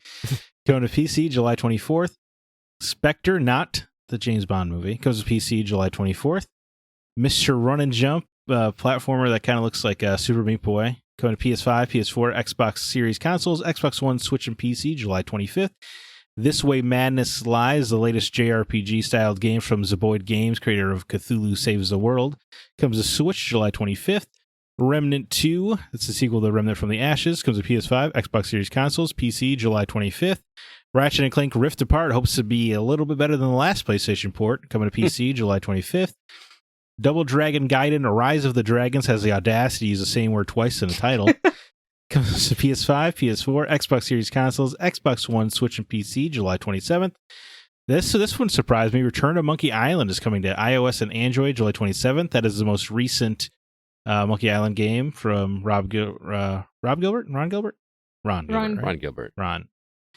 Sword and Fairy Inn 2 is exactly what it sounds like, an inn management game coming to Switch July 27th. Radiant Tale visual novel coming to Switch July 27th. And then for all you space nerds out there, The Expanse, a Telltale series, finally releases on PS5, PS4, Xbox Series consoles, Xbox One, and PC July 27th. Well, Scott, is it going to be a catch-up week for you? There's 3 games in here I really want to play, but Okay. I may wind up just playing catch-up anyway. Just Or 'cause Gun. What's that? Yeah, I want to play Gun. Yeah. Here's the thing with The Expanse, a Telltale series. It's a game I'd like to play, but I kind of want to watch the series first. I feel like I Right. might appreciate the game more, and that is a series that a friend of the show, Thomas Becks, has been harping on me to watch for quite a while, and I feel guilty that I haven't. I had intended to watch it before this game released and did not realize it was coming up that quickly, so I failed. But I I also think Mr. Run and Jump looks like a lot of fun. You mentioned Super Meat Boy. I don't feel like it looks as punishing as Super Meat Boy, but and there's also like an Atari 2600 version of that game too. Like legit, you can get a cartridge version of that game. Yeah, That's cool. It's not the exact game, but there is a version of it. And Double Dragon, like I see Double Dragon and I can't not like get a little bit excited. So I don't know if it's going to be any good, but I may have to check it out. So, okay. What about you, CB? Oh, I'm excited to finally get back into a Telltale game. Yeah, it has been a while. Man, I've missed it. So yeah, that's definitely up there for me. And yeah, Double Dragon Gaiden. Are you an Expanse fan? I have not watched. Okay, but it's one of the ones that I've added to like my list of things to watch, and every time I get around to it, something else releases. Yes, that's kind of how I am. Then I'm just like, Well, so TV's tricky. It takes so much time. It does. So I have a feeling it's just going to be finally break down and watch it as well. But Double Dragon Gaiden does look pretty sweet. Does it got online co-op? I don't know. I mean, if it does, we just kind of have to do that, don't we? Yeah. Yeah. Well, we're going to have to. I mean, we won't be able to play it for next week because I don't think it comes out until the week after. But yeah. Double Dragon, I just have such good memories of the original. Played that game so much. Can we watch it while watching the Double Dragon movie? No. Alyssa, what about you? I've got two. First off, This Way Madness Lies intrigues me because it is a JRPG about magical girls. And that just speaks to my childhood. You were a magical girl when you were... It's reminiscent of things like Sailor Moon, Tokyo, Mew Mew. Sailor Moon was a completely different series. Sailor Moon. Sailor Moon. Wow. Cardcaptor Sakura. Stuff like that. I love Cardcaptor Sakura. So I'm very much into the magical girl genre, and this is paying an homage to that. So I am intrigued by it. Okay. And also I am intrigued by The Expanse, but like Scott and CB, I have not watched the show. I need to. But TV is tricky for me. I use a randomizer to pick my next show because I'm that indecisive, and it just doesn't land on The Expanse. I want your randomizer to not just play the entire run, just random episodes. Just totally confusing way to watch television. I know, I make a list on this. It's a wheel, and I make a list of every show I want to watch, and then I spin the wheel the next time I'm finished with the show. So no, what you do next time is you pick 5 shows from your list, and then you message CB, Zack, and I. Okay. And you say, which one do you guys think I should watch next? And we vote, and whichever one gets at least 2 votes is the one you watch next. Hey, I'm about to spin the wheel, so I can probably do that tonight. Yeah, we'll do that as soon as the episode finishes. We will. Okay. We will pick for you. Okay. Your fate is in our hands. I'm so sorry. No, I trust you guys. I trust you. We know your tastes. As for me, I am very excited for This Way Madness Lies. Yeah? Because not only is it a magical girl game, as Alyssa describes, but they seem to be facing off against eldritch abominations from Lovecraft. Also. And that's a pretty rad combination. And not for nothing, Zeboyd has some pretty good comedy RPGs they've made. Cthulhu Saves the World, or The Breath of Death 7, the final one, or whatever the hell that was, and Cosmic Star Heroine, of course. You know, they make very cool old school Super Nintendo style RPGs. I'm very excited for This Way Madness Lies. I think it's a great premise. However, I know it's coming to PlayStation later this year, so I will probably wait for that version so I can get some trophies. Oh yeah. And it's getting a physical release as well, so maybe I'll do that. But either way, yeah, very, very stoked for This Way Madness Lies. They also made Cthulhu Saves Christmas. Yes, of course, that was the follow-up to Cthulhu Saves the World. Yeah, it's good. Ho ho ho. now I wake the sleeping one. Scott, you're the guy who always keeps up with these new releases. Playing Halls of Torment on your Steam Deck. What intrigued you to Halls of Torment? I'm glad you asked, actually. My buddy Mike messaged me. He and I have been friends long enough and know each other's tastes well enough that we can text each other and say, dude, drop what you're doing. Go blind buy this game right now. Don't even ask any questions. Just do it. Ah. And that's what he did with this game. So it was $5 on Steam. I think it's early access, so that's probably why it's so cheap. But looked at the trailer, and it is a Vampire Survivors-like game. But the really interesting thing about this one, outside of the mechanics, is that this game looks... Okay, I'm going to say something that is not going to make any sense because I've never played the original, but this game looks like Diablo. Yes, the original Diablo, yes. Does it? Okay, because I haven't played it, but from the screenshots that I've seen, this looks like Diablo, like down to the animation of I the would say creatures. down to a legal liability level.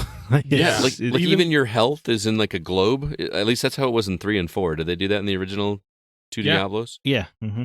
Yeah.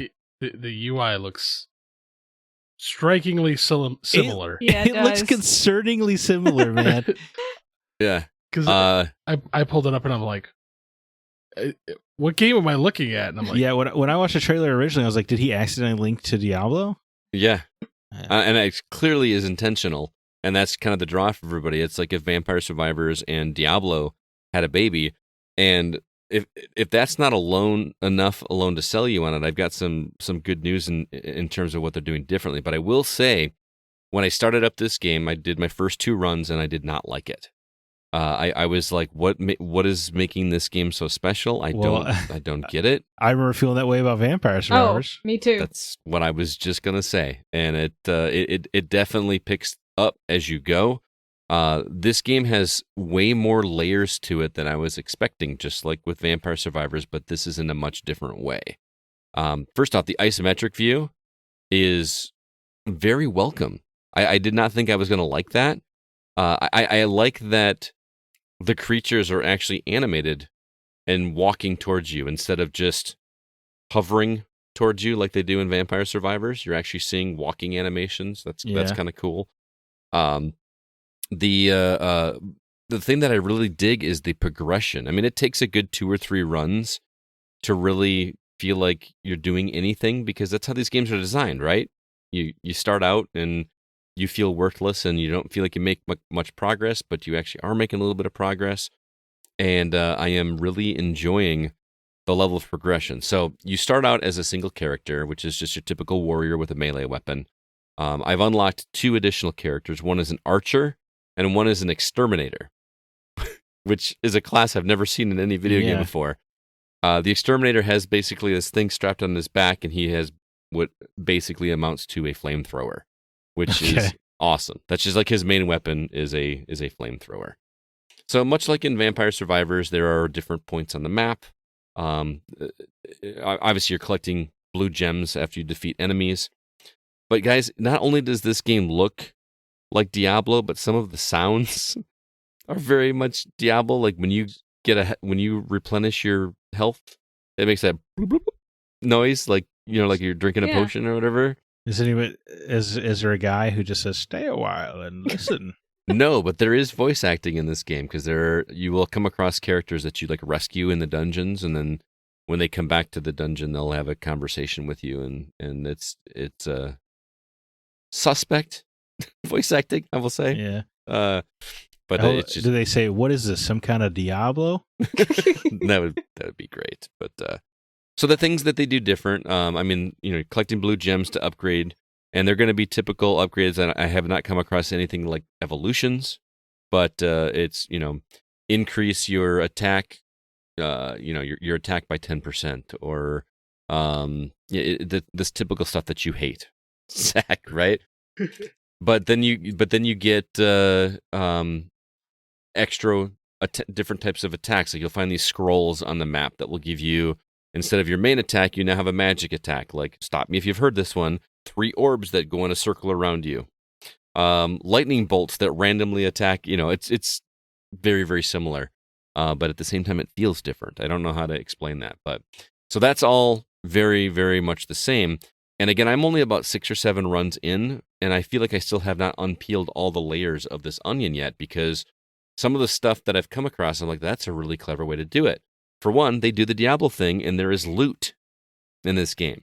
So not only are you doing permanent upgrades, for your health and for your attack speed and how fast your character runs, but you're also finding Diablo loot. Is the loot run based? What do you mean by run based? You said the You first lose it at the time. end of the run. Yeah. Say that again? Do you lose it at the end of the run? That's the cool thing that they do in this game. You can lose it at the end of the run. However, there are these things you can find on the map where you can actually deposit a piece of armor so that it will get sent back to like your home base. And you sacrifice being able to use it on that run, but it's available for you to equip at the start of your subsequent runs, which I think is cool. So it's like you have the choice to go ahead and try to do this run with this new equipment I got, or you can store it and use it for every run. And then that replaces your boots or your helmet or your, I don't even remember what else there. There's the helmets and all that kind of good stuff. So you've kind of got this risk versus reward thing where I got this really cool item, which would be super awesome to use right now, but I can deposit it and use it for later, which is just a really cool way to do it, I think. You also can get new abilities by defeating bosses along the way. So I'm in this spot where I never know if I'm going to go towards a scroll on the map or if I'm going to defeat this enemy that's right in front of me that's also going to just drop a scroll. So that's kind of fun. But the really cool part is the progression. Because you start off with one map. And much like you would expect, once you open up a second map, it's harder but has better rewards. Third map also is harder and even better rewards as you go. However, each individual map has its own set of achievements to get, or quests, I guess you could say. So, for instance, you have to survive for this amount of time with any character on this map, and on this map, and on this map, and each quest that you get gets you more gold, which then helps increase your permanent stats and so on. So it's only giving you just a little bit more direction than Vampire Survivors. Correct. In that way. Correct. Now, I haven't had to find any kind of hidden things like you did with the evolutions, which I'm actually appreciating because I'm learning as I'm going instead of experimenting, which is making it a more enjoyable experience in that respect. Not that I didn't like Vampire Survivors. Obviously, it was my game of the year, but I just like that they're trying something different and it actually feels solid. I mean, the enemies feel much, much more bullet spongy than in other games that I've played. Like, you really have to focus on getting your attack power up, at least in the early stages, because it just feels like you're just attacking and nothing's happening. It obviously is, but the upgrades that you get where it makes you be able to absorb gems from a further distance.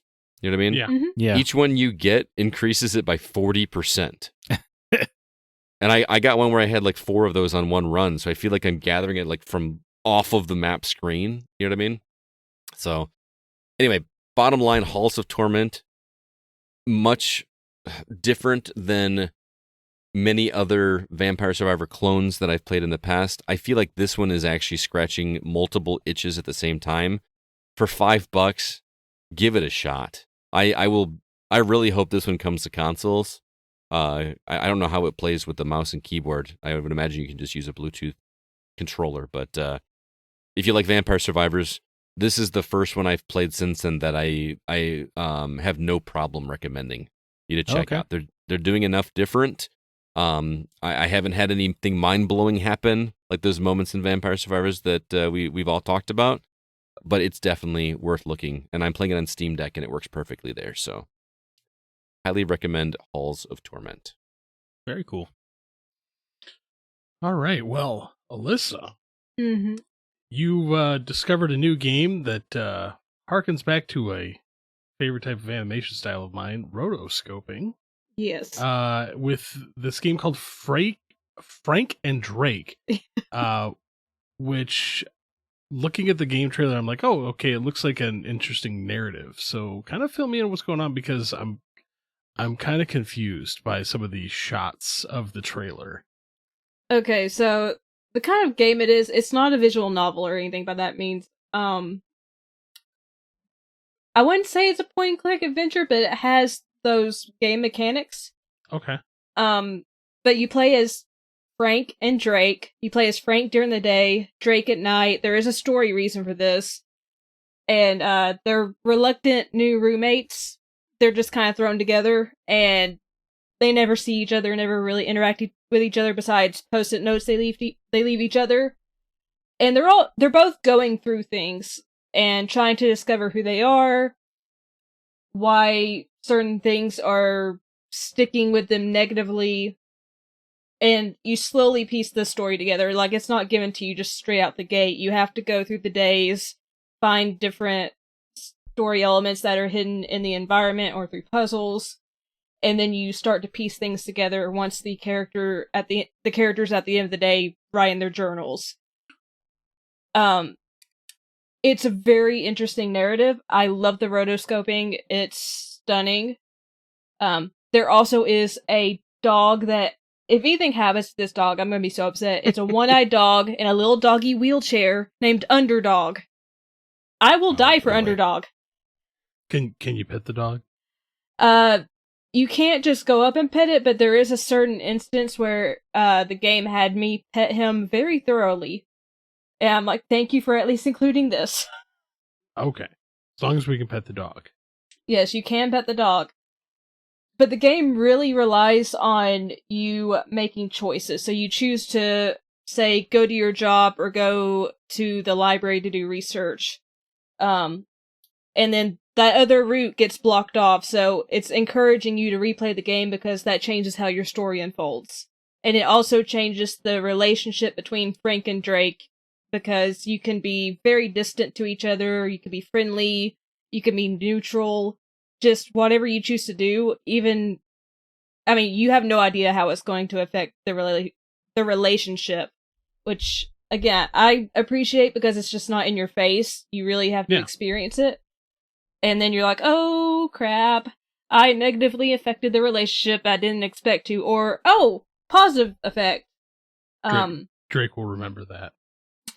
Yeah. Yeah, I mean, they have really sometimes funny thoughts by each other, and sometimes it's just kind of like, oh. I will say, like, the more you tell me about this, especially with the fact that it is kind of a quasi point-and-click adventure mixed with a Telltale game, kind of, with the branching narratives, I kind of want to play this. I'm loving it so far. I don't really have any issues with it. There are puzzles in this game, and they're tricky, but they're rewarding when you figure them out. I usually have to sit there and stare for a bit to try to figure out what I need to do to solve the puzzle, and then actually solving the puzzle takes a little bit of time, but they're all rewarding, and I haven't gotten too stuck on one. I think one took me about 10 minutes to solve, but they are satisfying puzzles. So overall, you seem to be enjoying it. Oh yeah, the only thing I could really nitpick is the fact that using the thumbstick, which you need to do to, select something in the environment, do the puzzles, what have you, is very touchy, so it just goes all over the place with the slightest movement of the thumbstick, so it kind of takes a little bit to land on what you want it to land on. Okay. And you can't use the D-pad, so just a little touchy. Okay. Yeah, I do really kind of want to check this out. So, Frank and Drake, you're playing that on the Switch. I am. It's also available on PC. It will be available on PlayStation and Xbox, but that's at an unspecified later date. Okay. Awesome. Cool. And shout out to Stride PR for hooking Alyssa up with a copy so she can review that. She will have a written review out for that sometime in the near future. Real quick, want to do some housekeeping. Want to remind everybody about where you can follow The Gaming Outsider. First off, facebook.com/groups/The GoCast. We got a great community there. Also, our Discord, there's a link for it in the show notes. It never expires, so please feel free to click on it and join the community. We got a lot of awesome people over there. Also, if you get a chance, drop us a review over on Apple Podcasts. We will read it on the show and take it to heart, and we hope you give us 5 stars. It helps us get the word out there.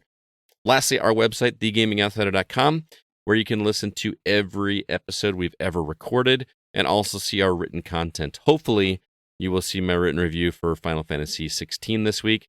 And also Chris Owen's review of Tiny Thor should be up on the site by the time you hear this episode. We're now going to jump over into our From the Outside In topic.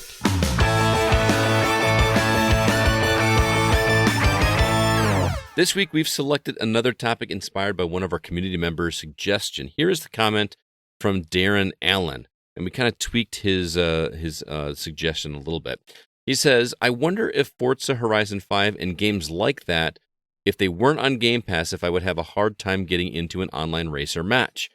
I wonder if Forza Horizon 5, I'm just repeating exactly what I said. I don't know why I put that in there twice, but he wants to know if games were on Game Pass, would we have a hard time to get into matches? So we're going to kind of spin that into our topic of the week about physical versus digital. But before we jump into that debate, let's consider what Darren said. Do you guys think that games being on Game Pass or other subscription services like PlayStation Plus keep those games alive, or are they fading into oblivion faster because of it? What do you guys think? Oh, that's a tough one. Yeah, I right? mean, it does make it more accessible to people that maybe can't afford the game at launch if they have Game Pass or a similar service.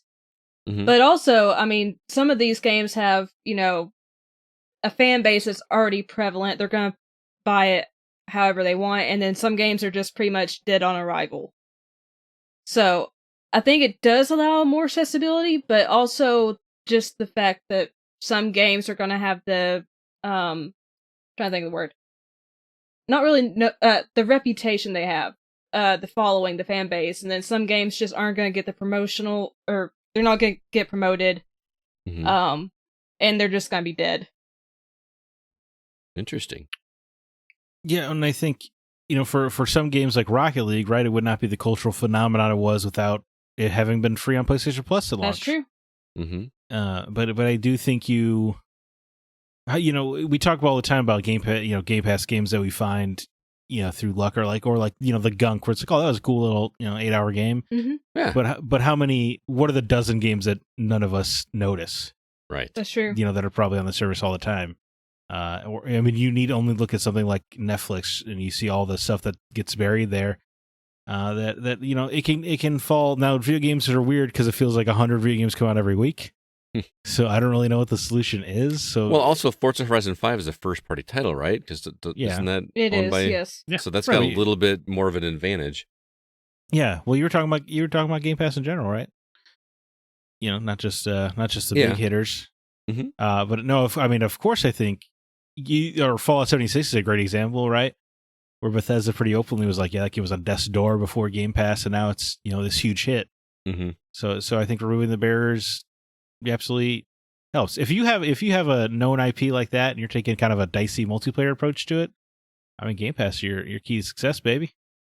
I do feel that like if something's on Game Pass at launch, or it's definitely something that, like you said with like Fallout 76, where it's very buzzworthy title, but people are kind of like, I don't know.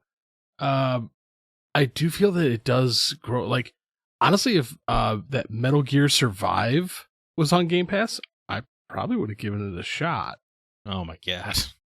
I said I would have given it a shot. Yeah, that's the thing with Game Pass. You'll at least download it, play it, and if you don't like it, you'll just uninstall it. Throw up in disgust. That's to say, if you're gonna get fed up with Final Fantasy 16, there's no way you're gonna make it through Metal Gear Survive. Metal Gear? Question mark? Well, but here's the thing though. I would at least attempt it. I'm not giving up on Final Fantasy 16. It's just been backburnered Mhm. because there's things that I enjoy playing more. There are a lot of games out. There are a lot of games. We got lots of choices right now. And things like Game Pass or PlayStation Plus or even Nintendo Switch Online, like they are such a great tool to be utilizing, especially if you do want to get something out there in the wild. Like it feels like the perfect growing ground for like an indie studio.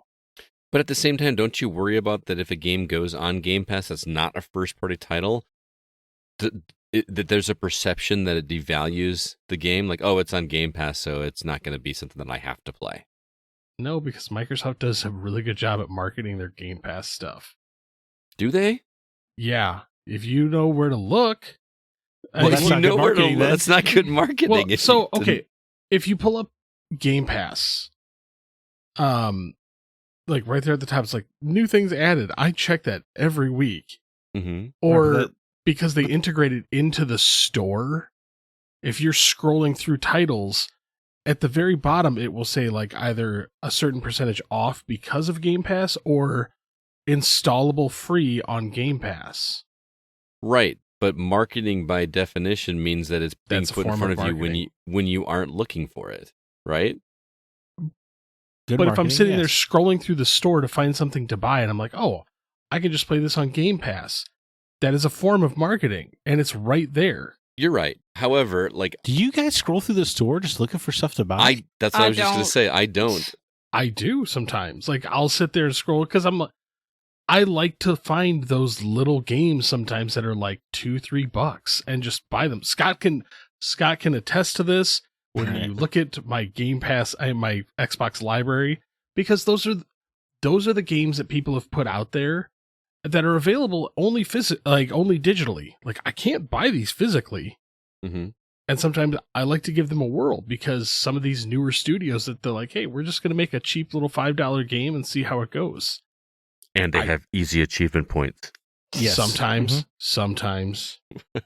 Ratalaika games. Yeah. That first Ratalaika game did not. Yeah. But I like to scroll because sometimes I also like to see the clone games. Like where movies will come out in pairs. Mm-hmm. Like the Deep Impact Armageddon thing. I like seeing that sometimes where it's like, oh, look, these guys clearly made a clone of another game, but it's $3. I'm going to check it out.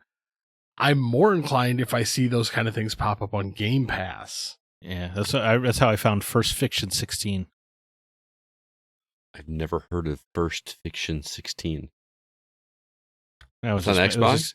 It was a pun on the name Final Fantasy 16. Oh. Okay. I was thinking Yeah. it was, but I'm like, I was trying to parse it in my mind, like, how's Sorry, not every joke can land. I'm sure someone out there chuckled. Remember that movie studio? Who is that movie studio that makes all those movies that are like, even the names are very similar to the original ones? Like instead of Transformers, it's Transmorphers. Oh, I can't yeah. Wow. they made like Atlantic Rim? Yeah, instead of Pacific Rim. Yeah. Dude, I love It's- those. Sometimes they're hilarious. Oh, my God. But I'm more inclined to, honestly, after hearing Zack talk about his favorite game, what was it, 12 Minutes? If that was His not free favorite on game? Game Pass, I would not have tried that game at all. See, I don't know. After hearing Zach talk about that game, if I hadn't played it already, I would have gone to download it on Game Pass just to see if it was bad as he says it was. But Oh, see, yeah. like right there, like that is the beauty of things like Game Right. Pass sometimes. Yeah, well, I think Game Pass because I didn't have to spend money on that game because I absolutely would have bought that right away. I was so excited for it. Mm-hmm. But it does make me sad that game, like as bad as 12 Minutes is, Yes. I'm sad that I don't have a physical version. Because at some point in time, that game is just going to disappear off into like the void. I think Oh my Zach God. would say that's a good thing. I was saying for the first time in history, I think you might have made a good case for digital. Oh, that's great. We're kind of wandering here off of Darren's initial point because he wanted to talk about whether or not it's easier to get into matches for a game like that, online because it's on Game Pass. Do you? Well, unfortunately, you are talking to the wrong person about that because I don't play a lot of multiplayer games. Well, Well, I use Fallout 76 as that example, right? Of Yeah. a game that's easy to get into because of Game Pass. I will. Or I guess it didn't really work out for it, but I feel like that was the best shot Lemniscate had was being on Game Pass. Yeah. That one. Too late. Do you think I that would have mean- been more successful if that thing launched on Game Pass on day one? Without a I doubt. thought it did. I don't know. It came later, didn't it? Like No, I a say- week later. Perhaps I'm mistaken. Maybe I'm mistaken. I don't know. I mean, You guys Like- played it before. Like, that's the problem is you guys played it and loved that game so much. right. And they It never was- played it at release. It was We're too awful. smart. I played it. I played it at release. Thank you very much. Well, I played it a little bit. I think I played with you once or twice. Yeah. Well, No. the problem was it wasn't really easy to find games. Yeah. That game was too smart to ever be a hit. But Mm. there are games, Elder Scrolls Online Mm-hmm. and everything. I gave that one a whirl. I Um, lasted about 45 minutes in that game. That's because you're too afraid to touch an MMO. Yeah, I mean that was part of it. It did launch on Game Pass, by the way. Oh, okay, my bad. But I know my oldest son, he plays a lot of multiplayer games, and he has finally steered away from Fortnite. But he's been downloading the multiplayer games on Game Pass because he does have a Series S, and he's clearly loving it. So Yeah, I was talking to him the other day. He's been playing Ark. yeah, He really likes that game. So I think to Alyssa's point, well, actually, no, I got a different point than what Alyssa said because she was mentioning how it helps a game at launch, right? It helps get popular because it makes it more accessible to more people. So you're going to have a lot more potential people to be able to play online with. But I think to kind of answer Darren's question, it really depends on the game. There's no magic formula about what's going to work with Game Pass and what's not. Zack just mentioned that Lemnis Gate launched on Game Pass on day one and it did not work. I don't know what the answer was or the secret sauce for that game. Maybe it was ahead of its time. Maybe the world wasn't ready for that like a cerebral shooter. Yeah. That's really like the way I think about that game. So it really depends on the game. I will say, okay, because of Game Pass, I think that's why Sea of Thieves is as big as it is. Mm-hmm. Oh yeah. Because sure. if everybody had to buy that game would have died. Well, especially at launch because it was not the same game that it is now. Yes. You know what I mean? But With a game like that, you can keep expanding on it. But because of Game Pass and the accessibility to that game was able to evolve over time to what it is now. Yeah, I agree. So I think like that is a very good example of like how Game Pass actually evolved a game, kept it alive, and allowed it to become essentially kind of a cultural phenomenon in the Xbox community. Sure. And I think that's kind of an apples oranges comparison to a game like Forza Horizon 5 because sure, that game will have updates and new tracks and DLC and all that kind of stuff, but at the end of the day, you're playing a simulation racing game or more arcadey. You know what I mean? It's not going to fundamentally change the way that you play Forza Horizon 5, no matter how long that game is in that ecosystem. But a game like Sea of Thieves or potentially Lemnis Gate or, these other Fallout 76 is another good example of a game that is drastically different than what it was when it initially launched. And the reason that game is drastically different is because it launched on Game Pass after the fact, right? Yes, but you were able to play with other people there and the community spoke out. Mm-hmm. So, I mean, because here's the thing, if I would have bought a physical copy of Sea of Thieves, Mm-hmm. I would have played it. I probably wouldn't have had that many people to play with. So because it was on Game Pass, there was lots of people on there, and that game was to evolve to what it is today because there was so many people still on. Gotcha. Okay, so Darren, I not to give you a non-answer or like a cop-out answer, but it really does depend on the game and depends on audience's reaction to it. I think Forza Horizon 5 has an easier time of it because it's first party, because it's an established series. It's You know, fun. It is It's- fun.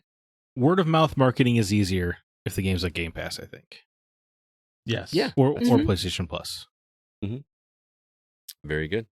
Well, let's get into the meat and potatoes of this. It's time to fight. I have a feeling we're going to have vastly different opinions here. Do you guys prefer physical media Or what was that? What was that Nothing. noise? CB It might have definitely been my didn't lap. brand- I don't know. He just You mean- raised a knife at me. Well, Do you guys prefer physical media or digital media? And I want to hear a good rationale for your choice. I already know where CB lands. We all saw his TikTok. We know where he lands. But I want to hear his argument. What is your argument for physical media over digital media? Oh man, it's not like somebody didn't give me ammo as well out there. Thank you, Mr. Brandon Smith. Because when we first started talking about this, I read this article. Brandon Smith writes in, this topic reminded me of an article I saw recently that claims that only 13% of all video games released before 2010 are still commercially available.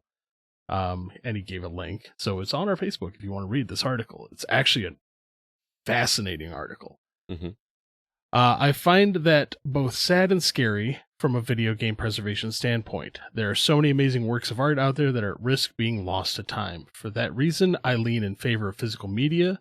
The sad part is physical media doesn't mean what it used to when it comes to current gen games. A game disc for Xbox One or PS5, I think he meant to say Series X, or PS5 may only contain a fraction of the actual game, and the rest must be downloaded or installed onto your hard drive. Yes, that article made me shed a tear.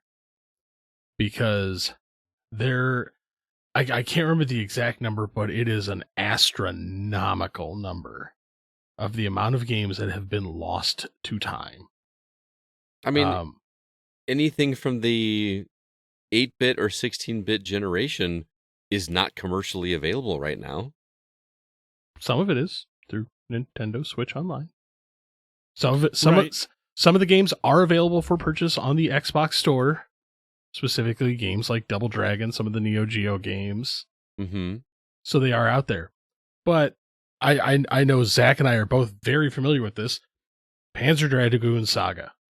right. A game that legitimately is now been lost to time if you do not have one of the original physical discs, and it will never be ported. They lost the source code, because right? they lost the source code. Mm-hmm. So I've been a massive proponent of physical media. I'm not opposed to digital media, but I do believe that there needs to be physical versions out there. They do not cost much to make, and eventually some of these games will go the way of the dodo. In the beginning, I loved limited run games for what they stood for. I hate what they stand for now. What do they stand for now?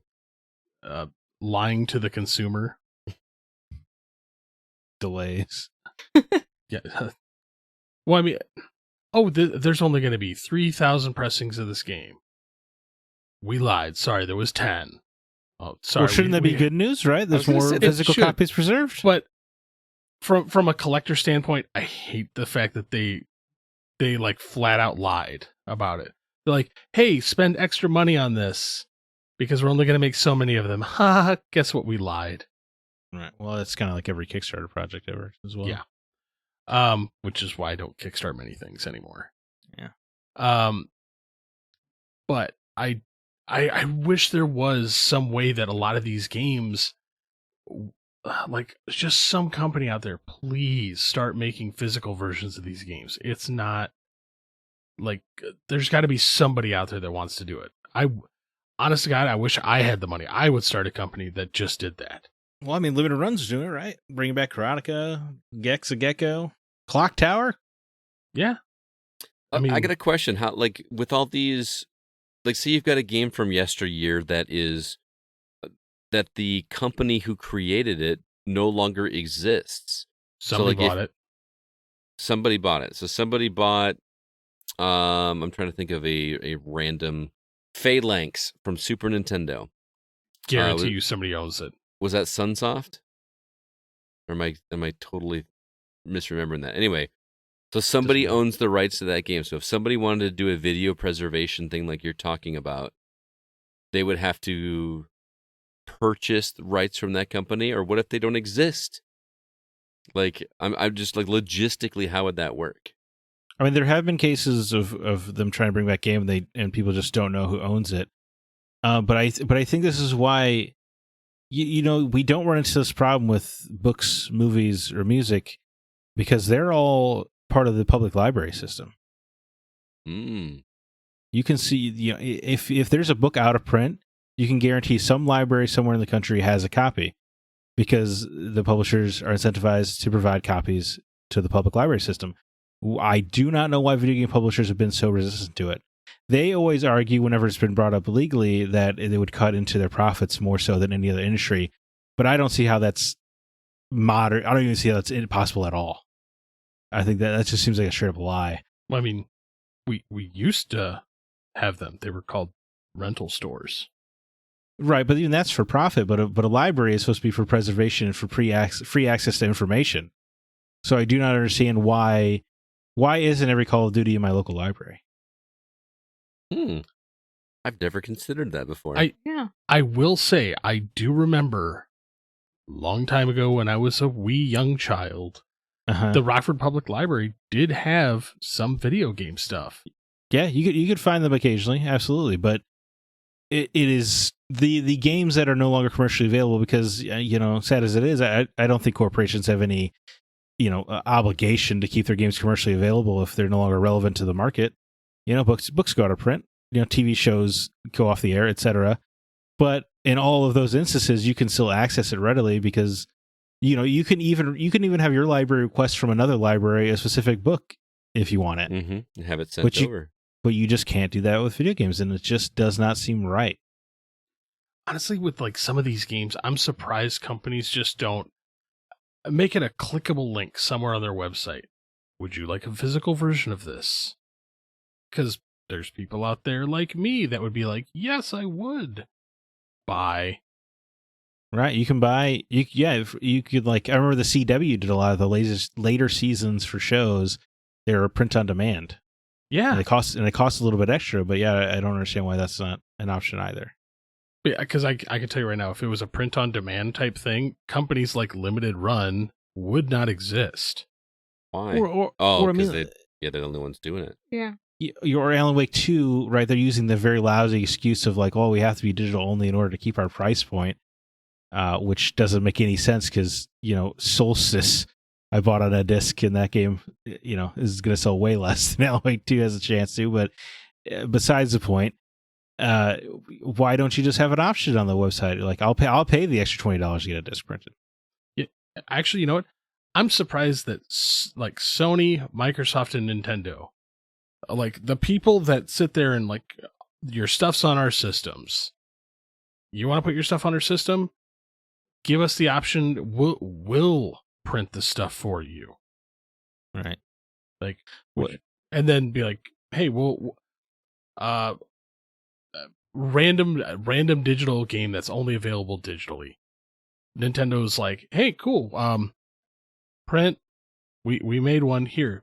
As the publisher, you get $5. Is the issue, going back to Zack's analogy with a public library, is the issue, do you think, the inherent cost that goes into making a video game versus a book or a movie? And I know what you're going to say already. Not so much the cost of production, but the cost to actually purchase it. First off, hardly anybody's going to steal a book. Nobody steals books, right? I mean, it happens sometimes. And movies are kind of a dime a dozen, but both books and movies are considered works of art, and there's still that fight for people to consider video games to be art. There's been that whole discussion and debate forever, but they also cost $60 to $70 at launch. You know what I mean? Mm-hmm. So to send home a physical copy with somebody at a library, no matter how many credit cards they have on file, there's that risk of losing that $60 to $70 product. Well, yes and no, because a lot of 4K distributors, the MSRP is $49.99, but you never see it for sale at that price. Right. And so, I mean, the price is the illusion of the charge. Mm-hmm. So, but it's really just the cost of manufacture, right? And I get what you're saying, people stealing it or whatever. But like so, I mean, that's the risk of anything at a library. No, I know. But I mean, how often? I don't have numbers. I don't have any data or research. How many books are stolen? You know what I mean? There's not as much of a thirst for knowledge at least in our country as there is for a thirst for entertainment. Yeah. Well, I think the bigger problem is space. The Final Frontier? No. Like, you have seen my basement. Oh, we're going back to just physical versus digital now. Okay. Yeah, like if libraries were carrying physical versions of games, like you are talking about a massive amount of space.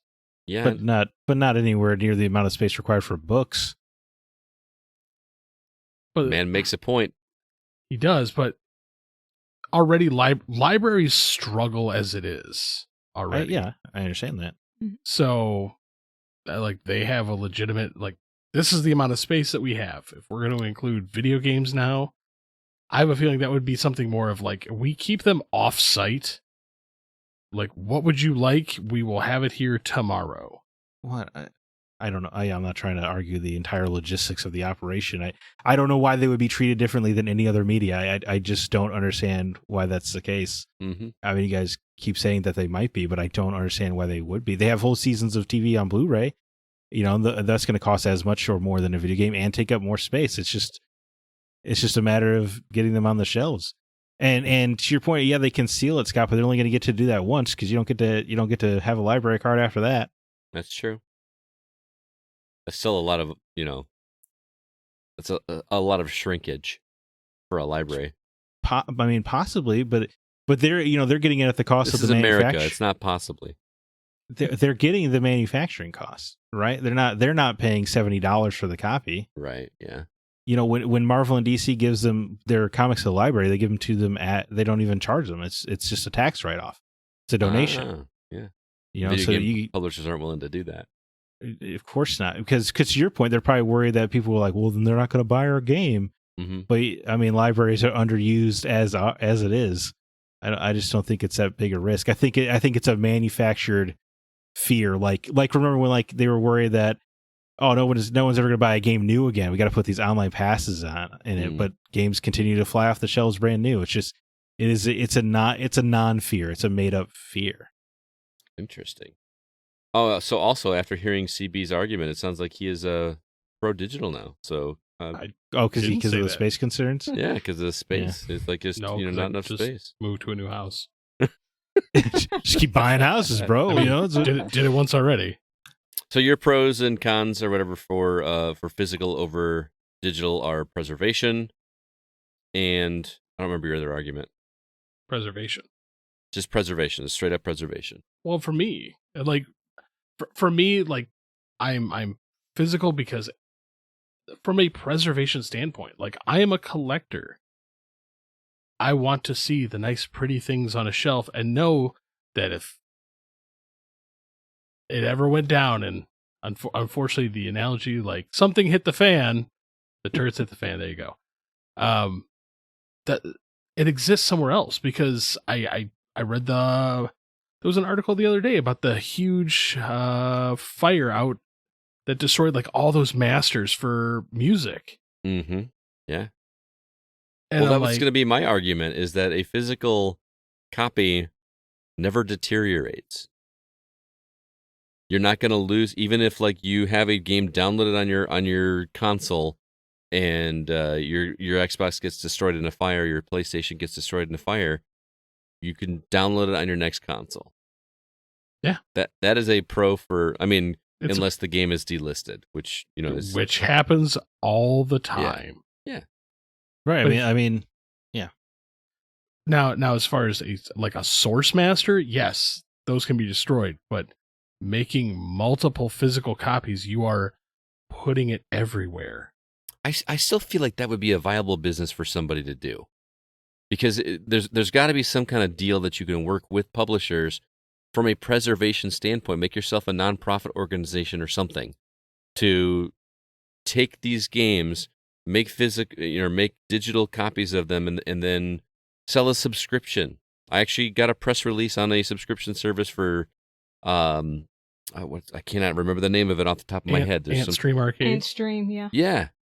Like, it's like something like 3,600 games available for an annual fee that you can just... You know why that exists, right? No. Well, it's coming to Xbox because the Atari VCS, which it was based on, is failing. Oh, gotcha. I feel like there's a place for that. I mean, what do they do with movies, Zach? You probably know better than I do. I mean, there's what is being done to preserve film? To make sure it keeps. Do people? I know people keep movie collections and everything, but like I know there's Criterion collections, but those are usually like classic, very popular films. What about all these other films that are good that aren't as well known? What is being done to do movies, and can that be done to video games? Well, there's a lot of small companies like Arrow Video, Kino Lorber, Stream Factory. They license from the movie studios, and film and production companies. They license the movie, and then they do all of the costs, to like they convert the movie into 4K frame by frame, and then they sell it, and they just pay a licensing fee for it. The problem with video games is that nobody seems to want to do that. Limited Run obviously is having some success, and it's great that they're actually getting success with older games as well. Because first Limited Run was very focused on just like making physical copies of indie games. So it seems like some progress is being made towards allowing companies that just want to preserve things modern and physically.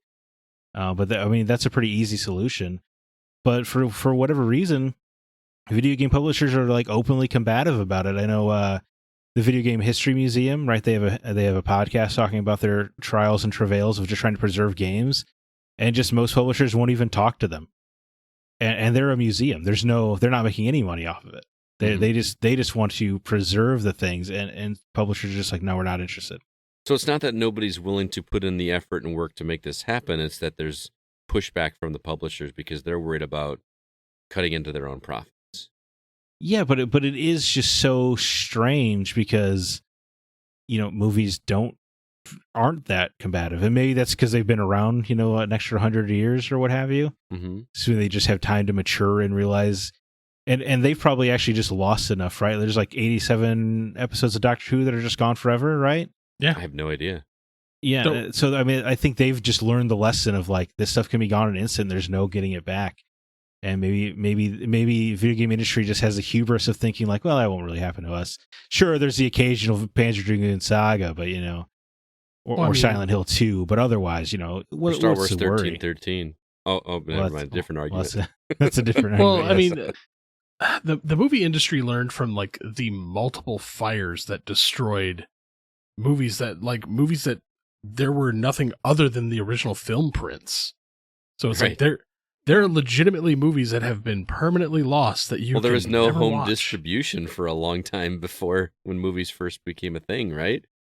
Yeah, or to the film industry point. Sorry, before you got to this more modern age of the conglomerates just trying to pump out content, not for nothing, the studio heads did tend to care, or at least there are guilds like the Directors Guild, right? There are people at the top making decisions who cared about it being an art form. And there's nobody at the top in the video game industry who cares about it as an art form first. So there's probably a little bit of that as well. Jeff Keighley, get on this. Yeah, right? Well, we know where CB stands. Alyssa, I am curious where you stand on physical versus digital. What do you prefer? I'm very torn because, well, I don't show people the majority of my collection, but my entire house is pretty much full of books, manga, movies, and I would love to collect games physically, and I have somewhat of a collection, but there is the issue of space, which I do not have a lot of in this house. So that's a thing, but also I do game share, and you can't do that easily with a physical game if you're not close to the person. So I would love to have a physical collection. Like, if I can make every single wall in my house a bookshelf or something, I would. If I could have a separate house just to store things, I would, because I love holding things in my hands, like whatever it is, and I love just having it to look at and to have it there. Some people say it's hoarding, but I mean, I like having the things I love around me, like where I can grab them, touch them, have access to them easily. But there's also the space constraint. So I am more digital now. It pains me, but I am more digital now. But I would love to have more of a physical collection. Just the space issue, mostly. So if you had to pick one or the other, what are you going with, digital or physical? If I had to choose, like, if I just could switch, I'd probably say physical, just because that's how I've been my entire life. Is I love having physical copies of things.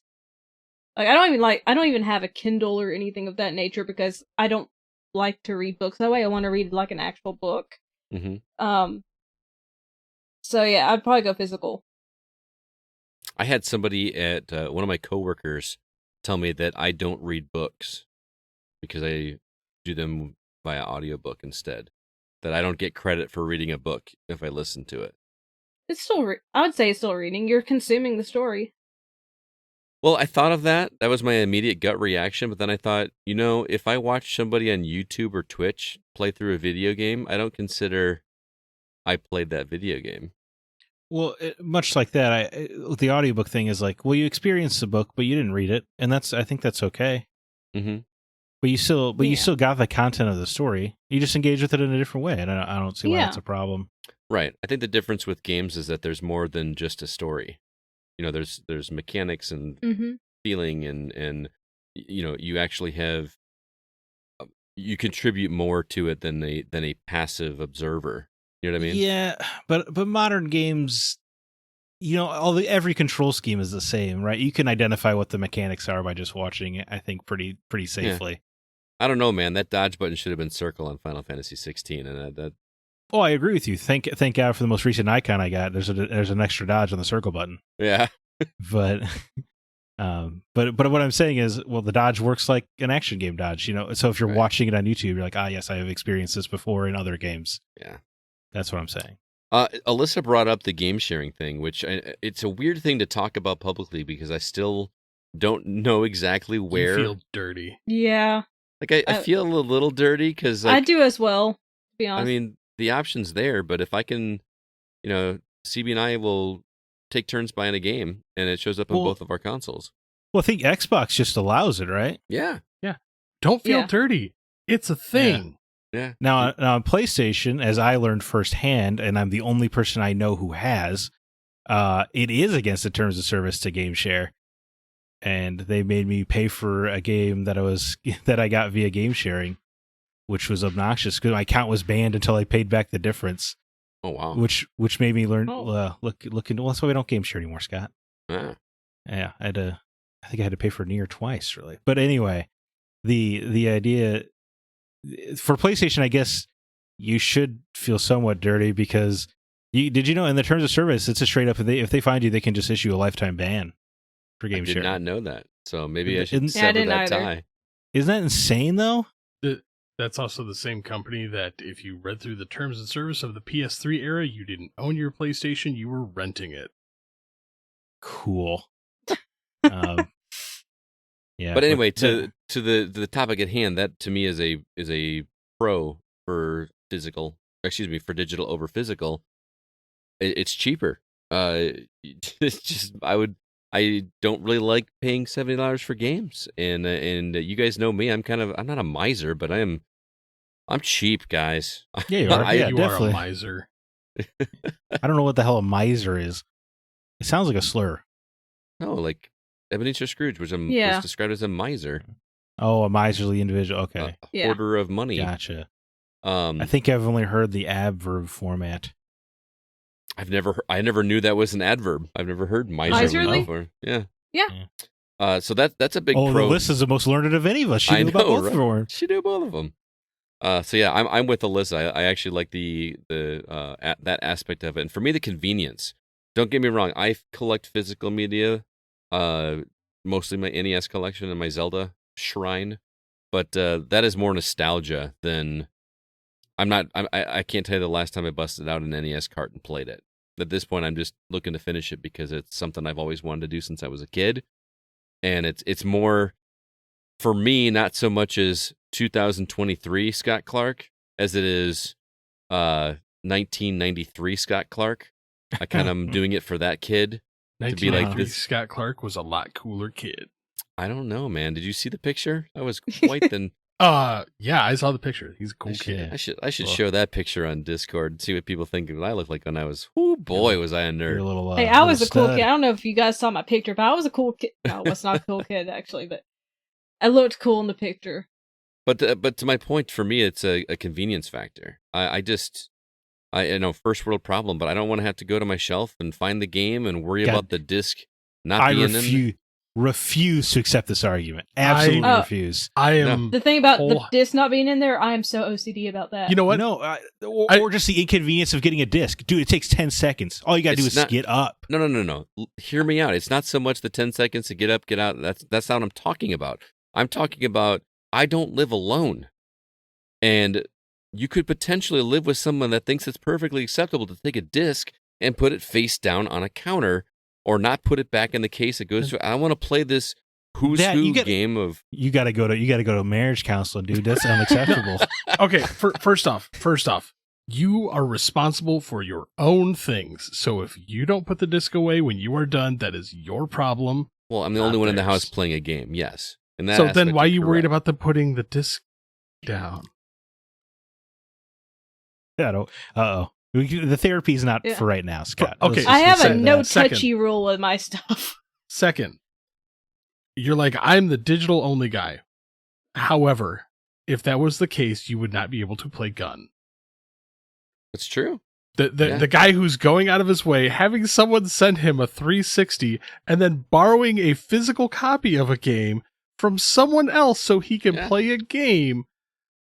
You are just showing all the cards in my favor, sir. I have that ability, so I'm going to take advantage of it. I'm not saying that just because I prefer physical over because I prefer digital over physical means that I'm just never going to play a physical game. That's a ludicrous thing to say. No, I know. It's there. However, if I did not have the ability to play Gun, that's okay. I have so many. Well, yeah, it's not okay that we don't have the ability, but there should be something in place where I can go play something like this in some fashion. As far back as whatever, but unfortunately the video game publishers aren't going to allow it. But if I don't have the ability to play Gun and Saboteur and Singularity, there are so many freaking games out there that would keep me satisfied for the end of time, and there's 100 games coming out every week. But at the same time, I know you. There is plenty of games that you want to play that you have missed. Correct. Yeah. So. But there's always a new one coming out that I also could miss. Yes, but the beautiful thing about physical is at some point in time, you could literally pick that up and be like, I can play it now. Yeah. If it doesn't get burned in a fire or somebody doesn't take it out of the case. And how many fires have you been through? I had one. No, just half of one. Seems like pretty slim odds. Yeah, it's very slim. However, it's just I don't have to worry about it. But even then, you could go get another copy. I could. If they delist Gun, if Gun was available digitally and they delisted it, it's gone. Yeah, can't get it. Into the ether. Also, we're talking about old games. I think originally when we were talking about this, it was like current games. If you have the option to purchase a new game, are you buying it physical or are you buying it digital? I'm buying it digital for the game share option. And also, as much as I would like to have it on my shelf, I don't need newer games on my shelf. I'll tell you right now, if I wasn't game sharing with you, I would have bought all these games physically. Okay. You want to stop game sharing? No. No. Because then I'll have to hear about it all the time. Be like, oh, I wanted to play this. I'll just borrow it when you're done. I'll just take it off your shelf and play it. And no. Well, apparently we had to sever the PlayStation game sharing because You'll get us in trouble, apparently. Again, I'm the only person I know outside of all the Reddit threads I found. Mhm. I'm the only person I know in my life who's been caught by that. I didn't even know. I'm pretty sure that if Sony really started cracking down on that hard, it'd be over. They'd just be like, well, and we don't have anybody who likes us anymore. What makes me special, man? Why did I deserve to get dunked on? They're like, they knew you loved them so much. They're just like, pay he was for our stuff. Oh, They did it because you were like, well, Game Pass doesn't seem like such a bad idea. And they're like, we're coming for you. They listened to the podcast and crying Jim heard me railing on him. He's like, get him. And also, Take if them it's down. against the terms and services, then why did they let us do it? Yeah. That's a Why good not point. just like make that not an option available? Because it was designed for households with multiple Yeah. PS5s. Well, it's something to do with primary accounts, and that way you can access your stuff wherever you go, etc. But yeah, no, I'm with you. Dude, my heart was breaking for these people on Reddit. You know, they're like, I spent $3,000 on the PlayStation Store, and I'm banned for life because I game shared. What? Like at least they gave me a second chance. So it sounds like other people did not get that. That's heinous. Well, it depends. Like, are they making them pay back all of those? I don't know. There's just people saying they got a message of the lifetime ban. That smells just like a lawsuit waiting to happen. Well, it's not though, right? We all agree to the terms of service. And nobody reads it. Yeah, That's but true. then just why do you make it so we can do it anyways? I'm with you. It's like a trap. That's what I'm saying. It smells like at some point in time a Yeah. lawsuit. Yeah. But anyway, I think a great argument for physical, if I may, Mark Yeah. Zemansky wrote in. Physical. A few years back, I bought a digital copy of the movie Wonder. Then the platform made some weird decision, and suddenly, I don't have that movie anymore. Remember that time when you let your friend borrow your Game Boy Color, and then he and his family moved away? Same idea. Your property is in someone else's hand, that somebody else can do whatever the heck they want with it. Nope, I'll hang on to my own copy. Thank you very much. Absolutely. I'm not sure if he's making an argument for physical media or just not loaning your stuff to anybody else. Yeah, well. I don't loan But my stuff to anyone besides my parents. Well, I mean, he's making an argument for physical. However, be responsible with your physical collection.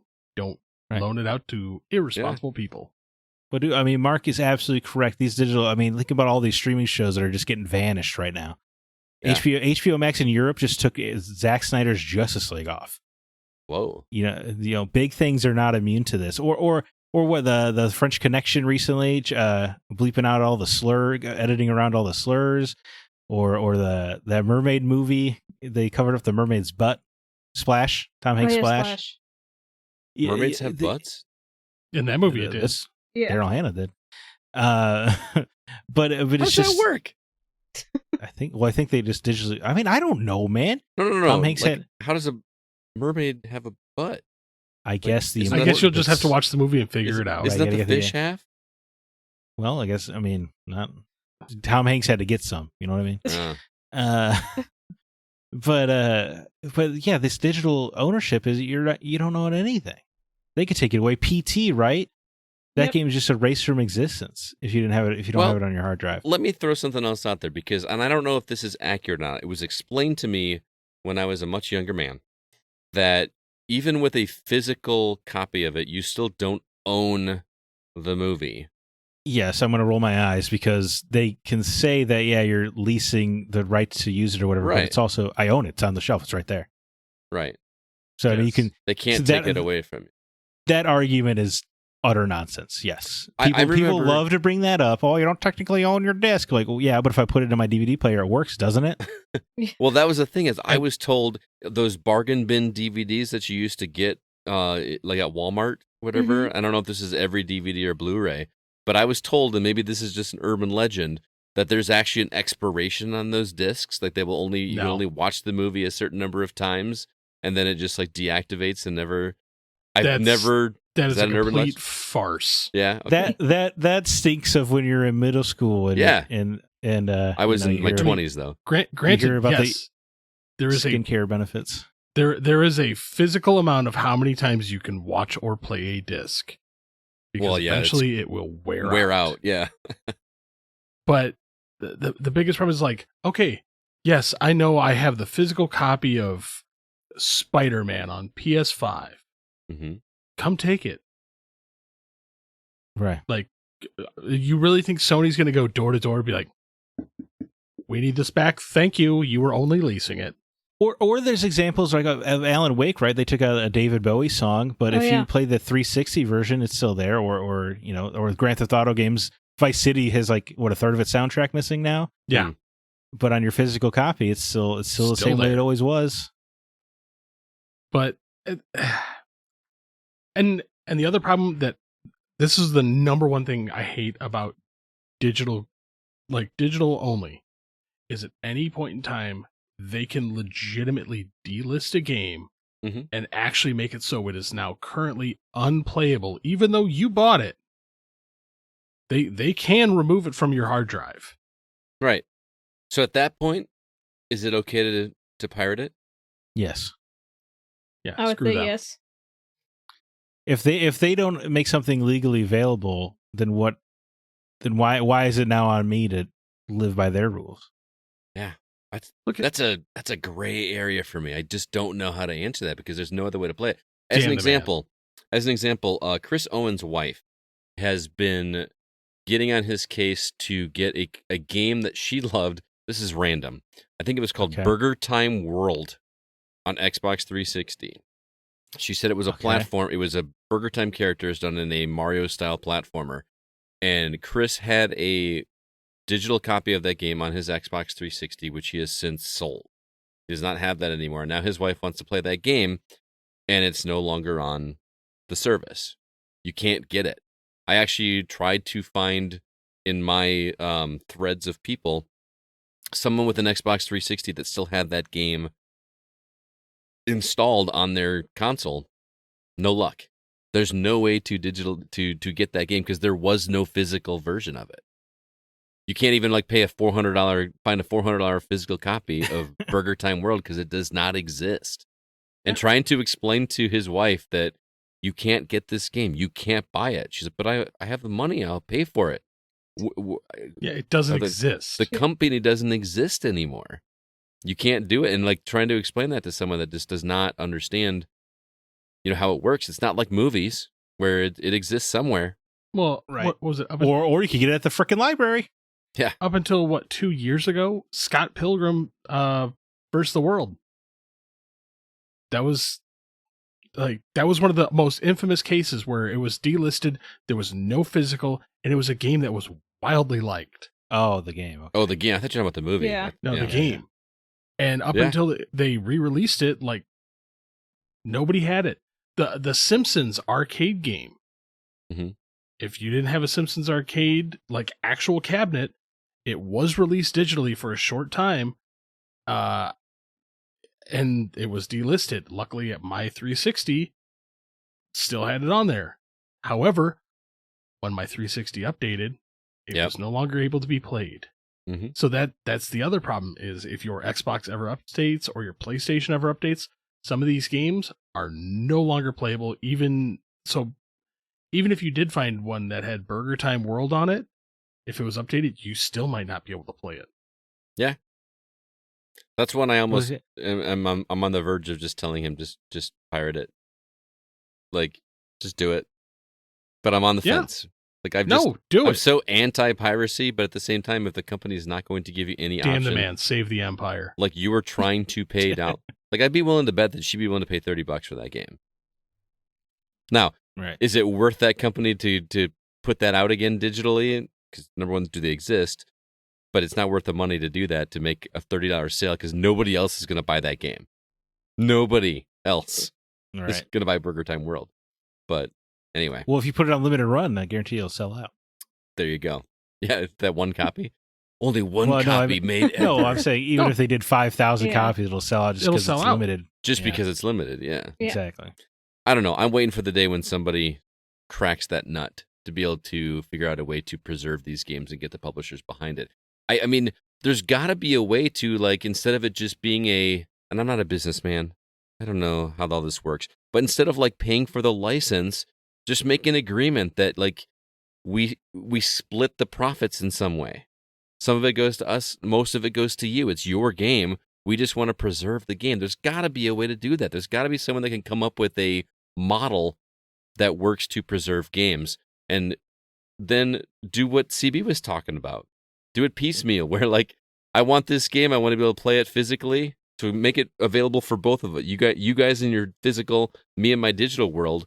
I can go pay my $5 to buy this old game and have it available on my physical library, or you can pay your $10 to have a physical version of the game pressed and mailed to you and sent to you via mail. Your Like, digital world sucks. Number one, I don't want to wait for it to come in the mail. Remember pre-ordering physical games and like, oh, it'll arrive on your doorstep on release day. You know, if you order on Amazon. Well, mine most of the time did, but what if it's that game that I've been anticipating for 3 years and something's wrong with the delivery and now I don't have the game? Now I got to go buy the physical copy at Best Buy, wait for the other copy to come in, and then return it. You just wait a day. What if I took work off? No, that's unfortunate. Yeah. Go into work and change your day. I've done that. I did that with God of War. When God of War released, I took a day off from work. And then it was like a 12-hour install for that game on my PS4. I literally took my PS4 to work and was like, set it up to download in my classroom while I was, and it just decided to go to work. I've done that. That's awesome. All right. Well, I guess I'm the lone wolf here that likes my digital media. I just Well, it sounds like Alyssa currently lives in a digital world, but she prefers physical. Yeah, I would love to be in a physical world. Physical. I can't believe I was going to be so outnumbered with this. And we got to get to some comments. Let's go to the comments. I think even if I was beginning to turn like I can admit the past couple of years, I've if a game is dirt cheap digitally, I'll buy it instead of going out and finding a disc. But as soon as was HBO Max or once the Batgirl movie got deleted for tax reasons, and it opened the door for every other streaming service to just start deleting their stuff for no reason. Oh, yeah. I'm more physically ardent than ever before. And at that point in time, if I was the person that helped make that game or make that movie, I would be legitimately pissed that I would be going.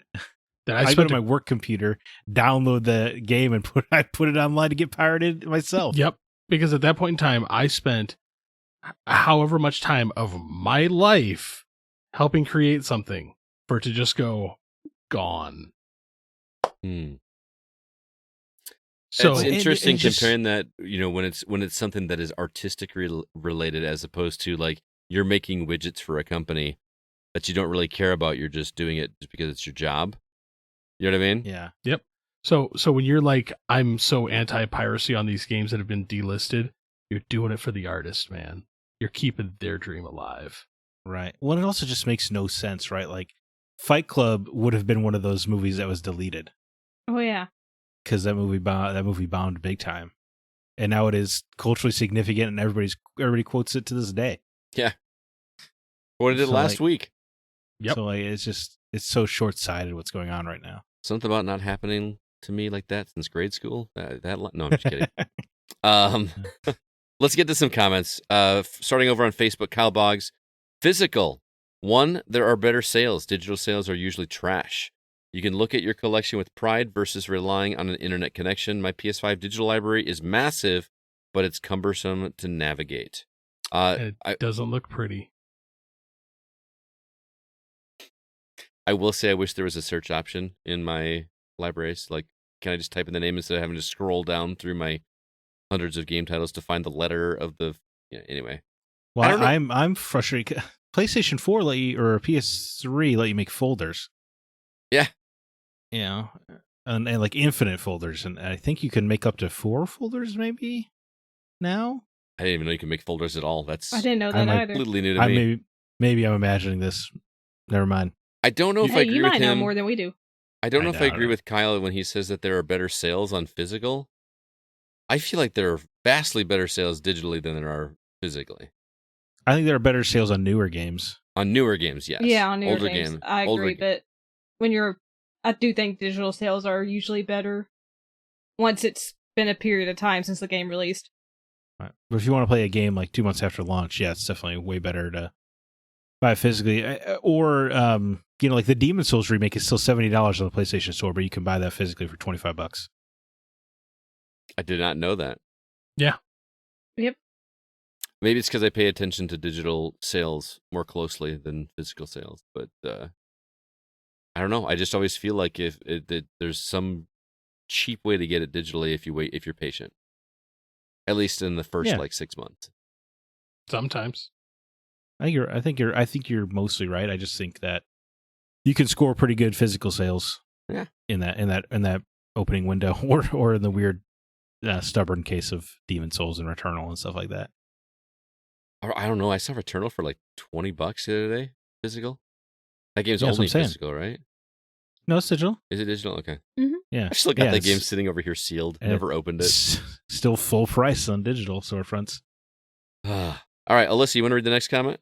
Sure. Grant Henry writes in, I lost my interest in a physical library a few years ago when I started running short on room. I rarely replay games, so now I tend to buy physical and eBay a game when I'm done. That let me play the remakes of Dead Space, Resident Evil 4, and Advance Wars Reboot Camp and make almost 2/3 of my money back to cover the next one. Games that I have every intention of going back to over time, I will buy digital, such as first-party Nintendo stuff, or some racing games. Most of the games in my collection now are oddities, rarities, or things I just can't part with. Metroid Prime Trilogy, Beetle Adventure Racing, and Rock of the Dead aren't going anywhere. I'm so sad I never got a Metroid Prime trilogy. Why would you mention Beetle Adventure Racing in my presence? Is that one that's eluded you? No, I haven't. My mom owned a Volkswagen Beetle, and I hated that car. Dude, I remember that. I love that he Rock of the Dead. Is that the one where like a giant rock rolling down a hill? No, that's Rock of Ages. Yeah. Oh, Rock of the Dead was a Guitar Hero game. Right, it was like a zombie shooter, right? But it was Neil Patrick Harris? Wasn't he the... Felicia Day, I think. Yeah, I forgot about that game. Yeah, and you do sweet guitar combos to kill zombies. We should pull that one out. Do you own that, CB? Nope. Oh, we got to find a copy of that game. Yeah. That guy, I remember it not being very good, I'm though. sure it's easily accessible digitally somewhere, right, Scott? Let's look it up. Bitch, Let's find out. It's not? Just like Typing of the Dead. I mean, I can't imagine with the music licensing and the actors involved. I can't imagine Rock of the Dead so readily available on digital storefronts.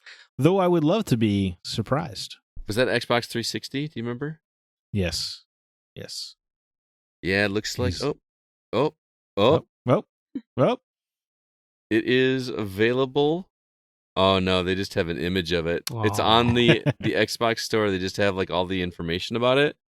But yeah, there's no button to purchase it. It is only... That just reminded me of another one. Guitar Hero Live. When they that got shut down, didn't it? Well, they delisted a bunch of the songs because of licensing issues. Yeah. And then they're like, oh, well, just shut it down.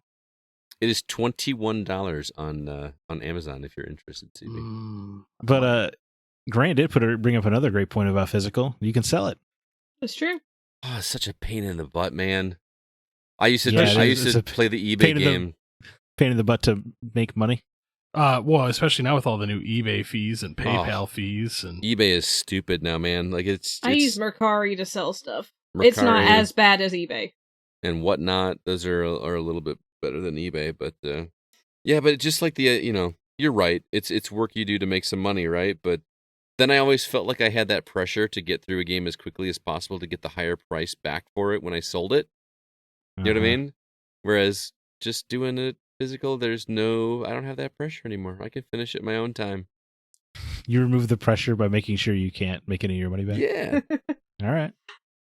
No, I got half my money back. Digitally? Oh, because you game share? Yeah. Probably like perjuring myself right now at this point. Well, it's allowed on Xbox. Yeah. Yeah. And again, only 12 people ever have gotten in trouble on a PlayStation, and I just happen to be one of them. Yeah. Freaking outrageous.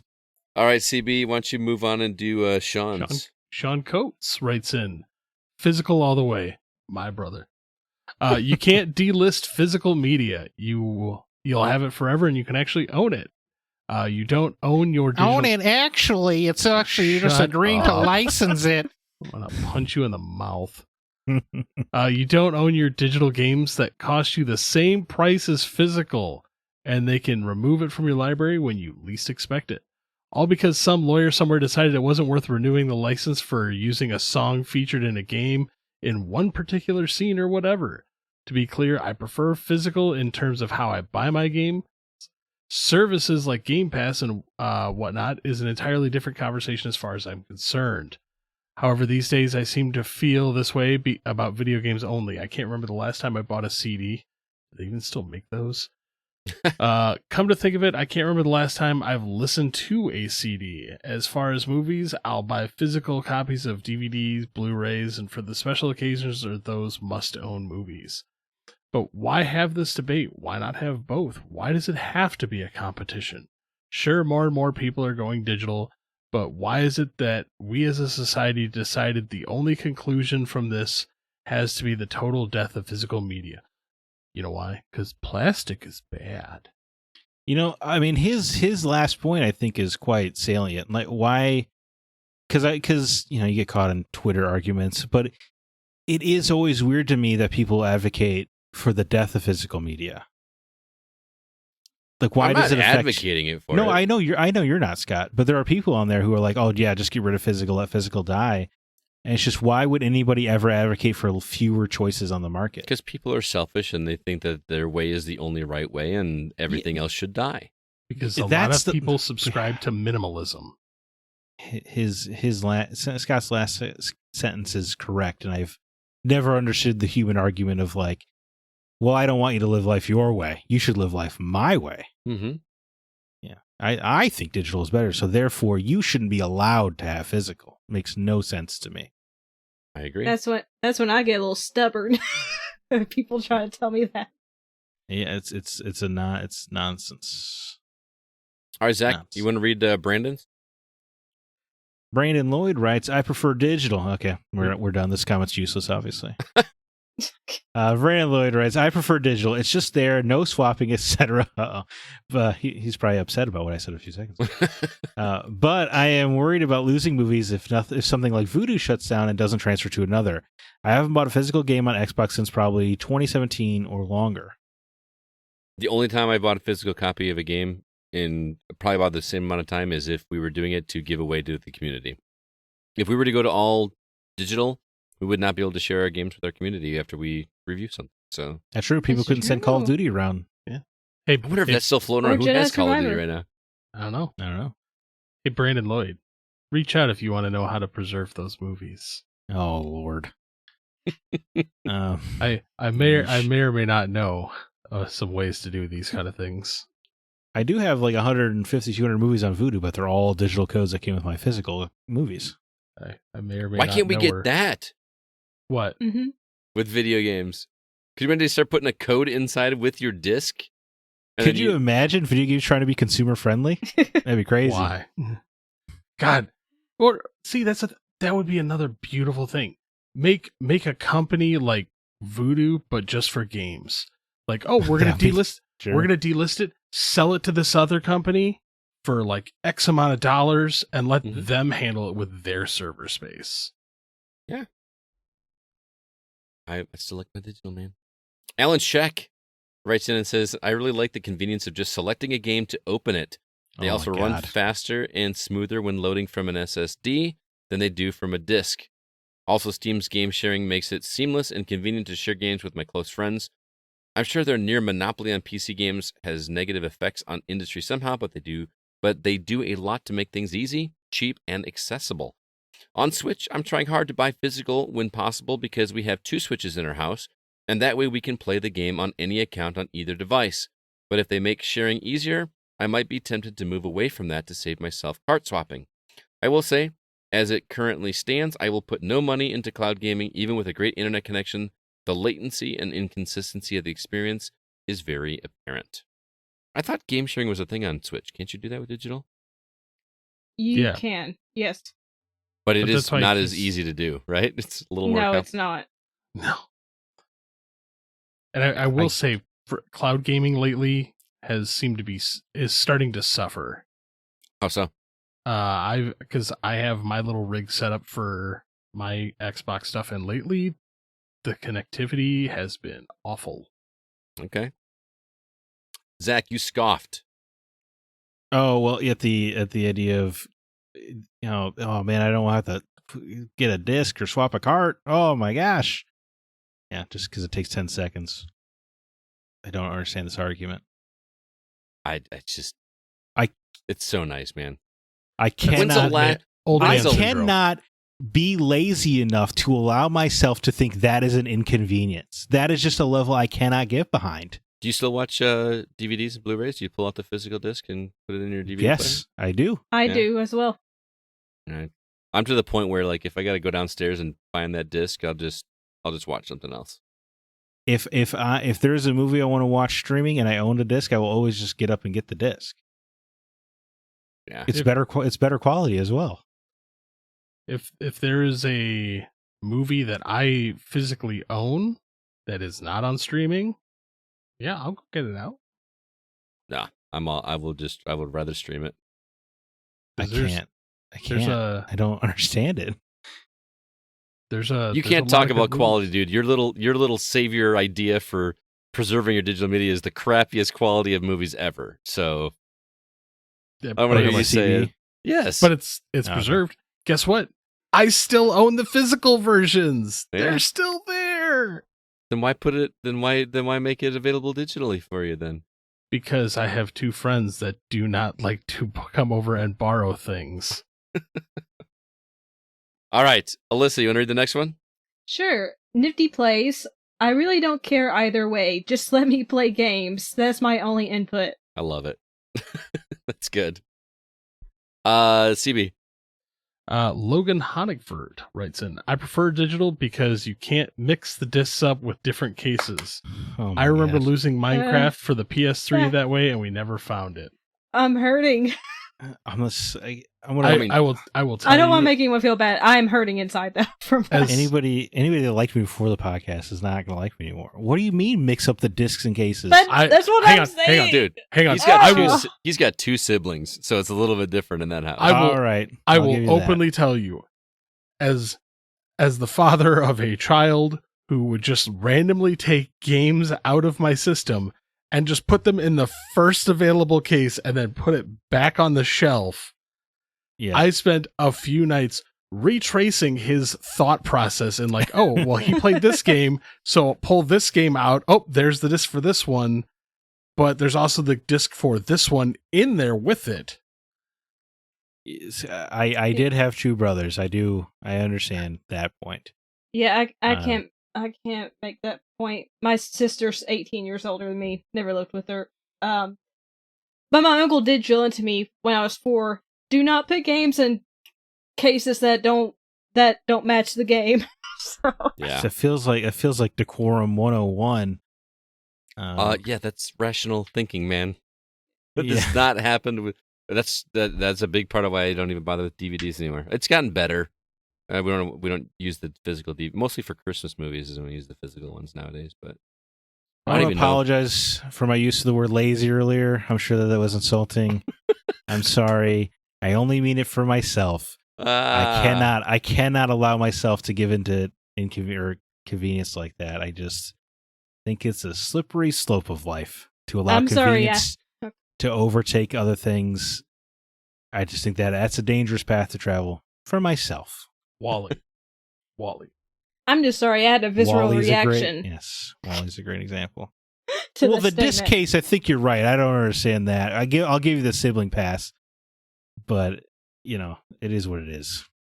All right, Zach, you want to make up and read David's comment? I would love to. However, my phone I use on Google Docs died because we're recording a little longer than normal. Okay. So maybe somebody else grab that. I will comment. read it for you, my friend. David Newman writes in, there are other reasons for me to grab a game physically, whether that be a sale directly on a game or some deal that makes sense to grab it from a store like a buy two, get one at GameStop or Best Buy. There's also the ability to trade in games when I'm finished, which is nice when Yeah, those trade-in values are awesome. when I have a few and want to get a new game. However, in the end, if all the variables are the same, I generally prefer digital. The convenience of finding a game on the digital store, purchasing and downloading at the comfort of my own home is well worth it, despite being able to trade in the game or potentially risk a greedy company prevents me from playing it at some point. Not to mention, pre-ordering a game digitally is far superior than physical for the simple fact that I can pre-install. So, Yeah, I mean, it depends on what platform. I mean, I'm going to sound like I'm bashing Sony again, but I swear it takes so much longer to install games on a PlayStation. I can't. It's funny. I don't know if it's because we've had this conversation before, but to me, it feels like Xbox takes way the hell longer.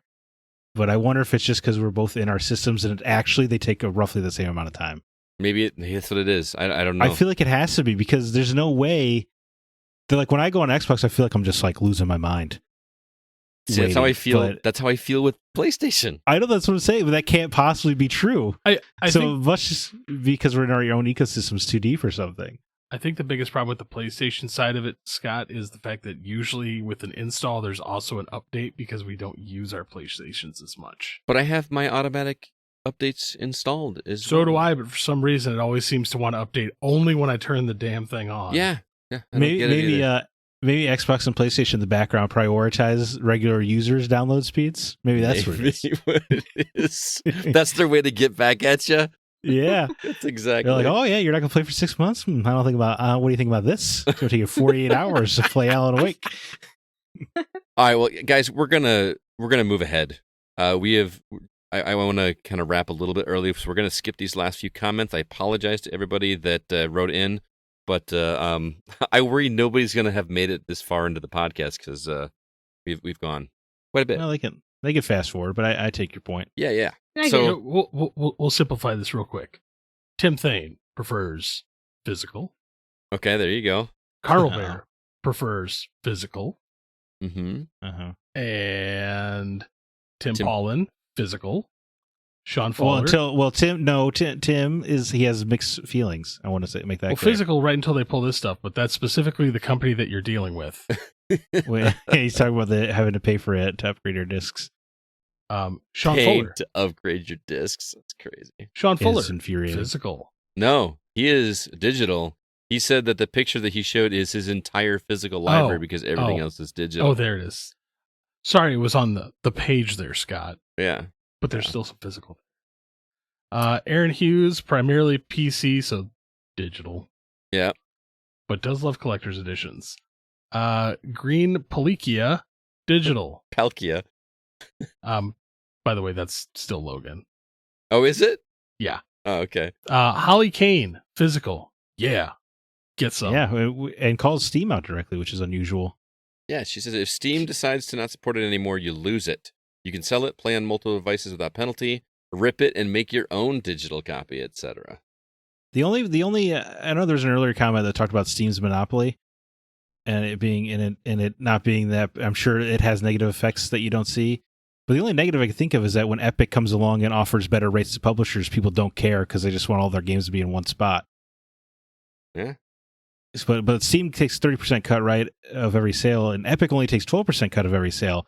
So it is way, way better for developers and publishers to be on Epic, and yet PC gamers are like, I refuse to go to use the Epic Store, even to download a free game. Okay, now, you're talking about being lazy to not want to get up out of a seat to go get a disc and put it in. Yeah. Like the fact that I don't want to double click on a different launcher to play another game kind of blows my mind a little. Oh yeah, dude, me and a guy, yeah.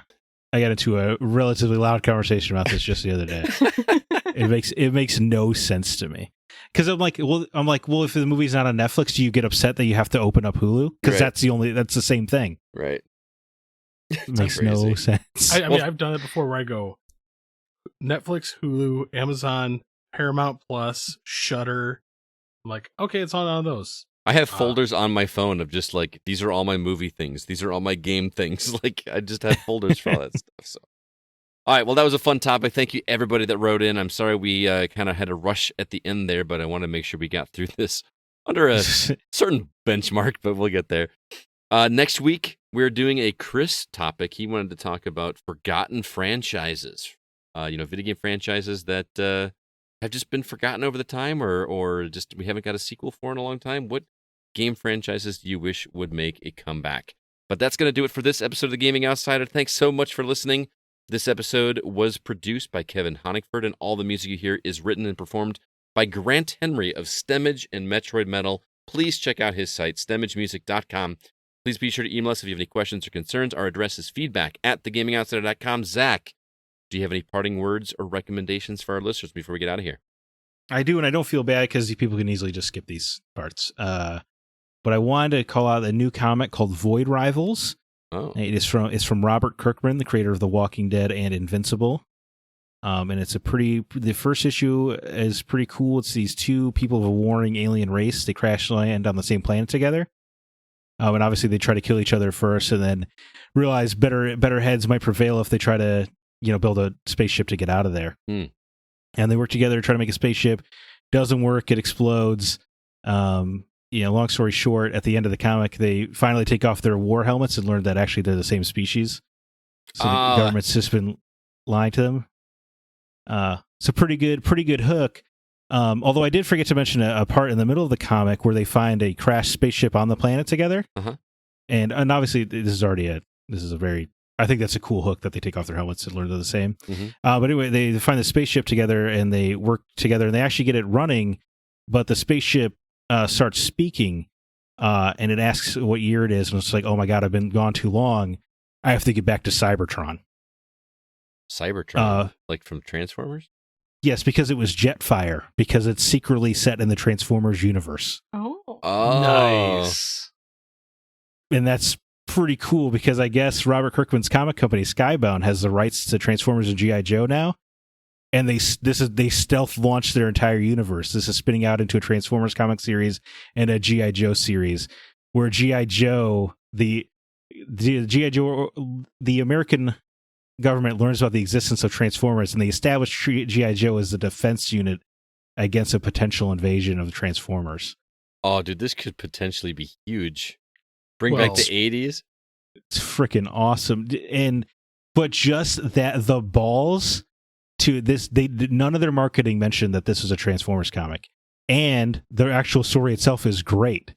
It just happens to be in the middle of it, they bring Jetfire back to life. Did you go back to Cybertron? Wow. I have to go. Cool. I have to go pick up a copy of this. This sounds awesome. It's freaking super cool, dude. I bought it because it was Robert Kirkman. I was like, oh, sci-fi Robert Kirkman, let me get in this. And then all of a sudden, in the middle of it, like, oh, and also it's Transformers. And also, award-winning artist, writer Daniel Warren Johnson is going to be doing the Transformers series. Nice. All right, sign me up, man. I'll do anything he wants to do. Nice. Very cool. CB, how about you? Anything? For those of you who don't know, I am a massive Godzilla fan.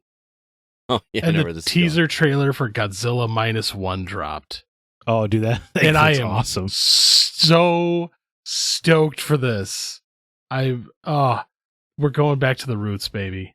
Yeah. I'm not even a big Godzilla guy, but that trailer was That was pretty great, awesome. wasn't it? Just a teaser. Like, there wasn't even a full Yeah. trailer. Oh, I'm so and it's actually a Toho Godzilla as well. Oh. So I'm like, be still my heart.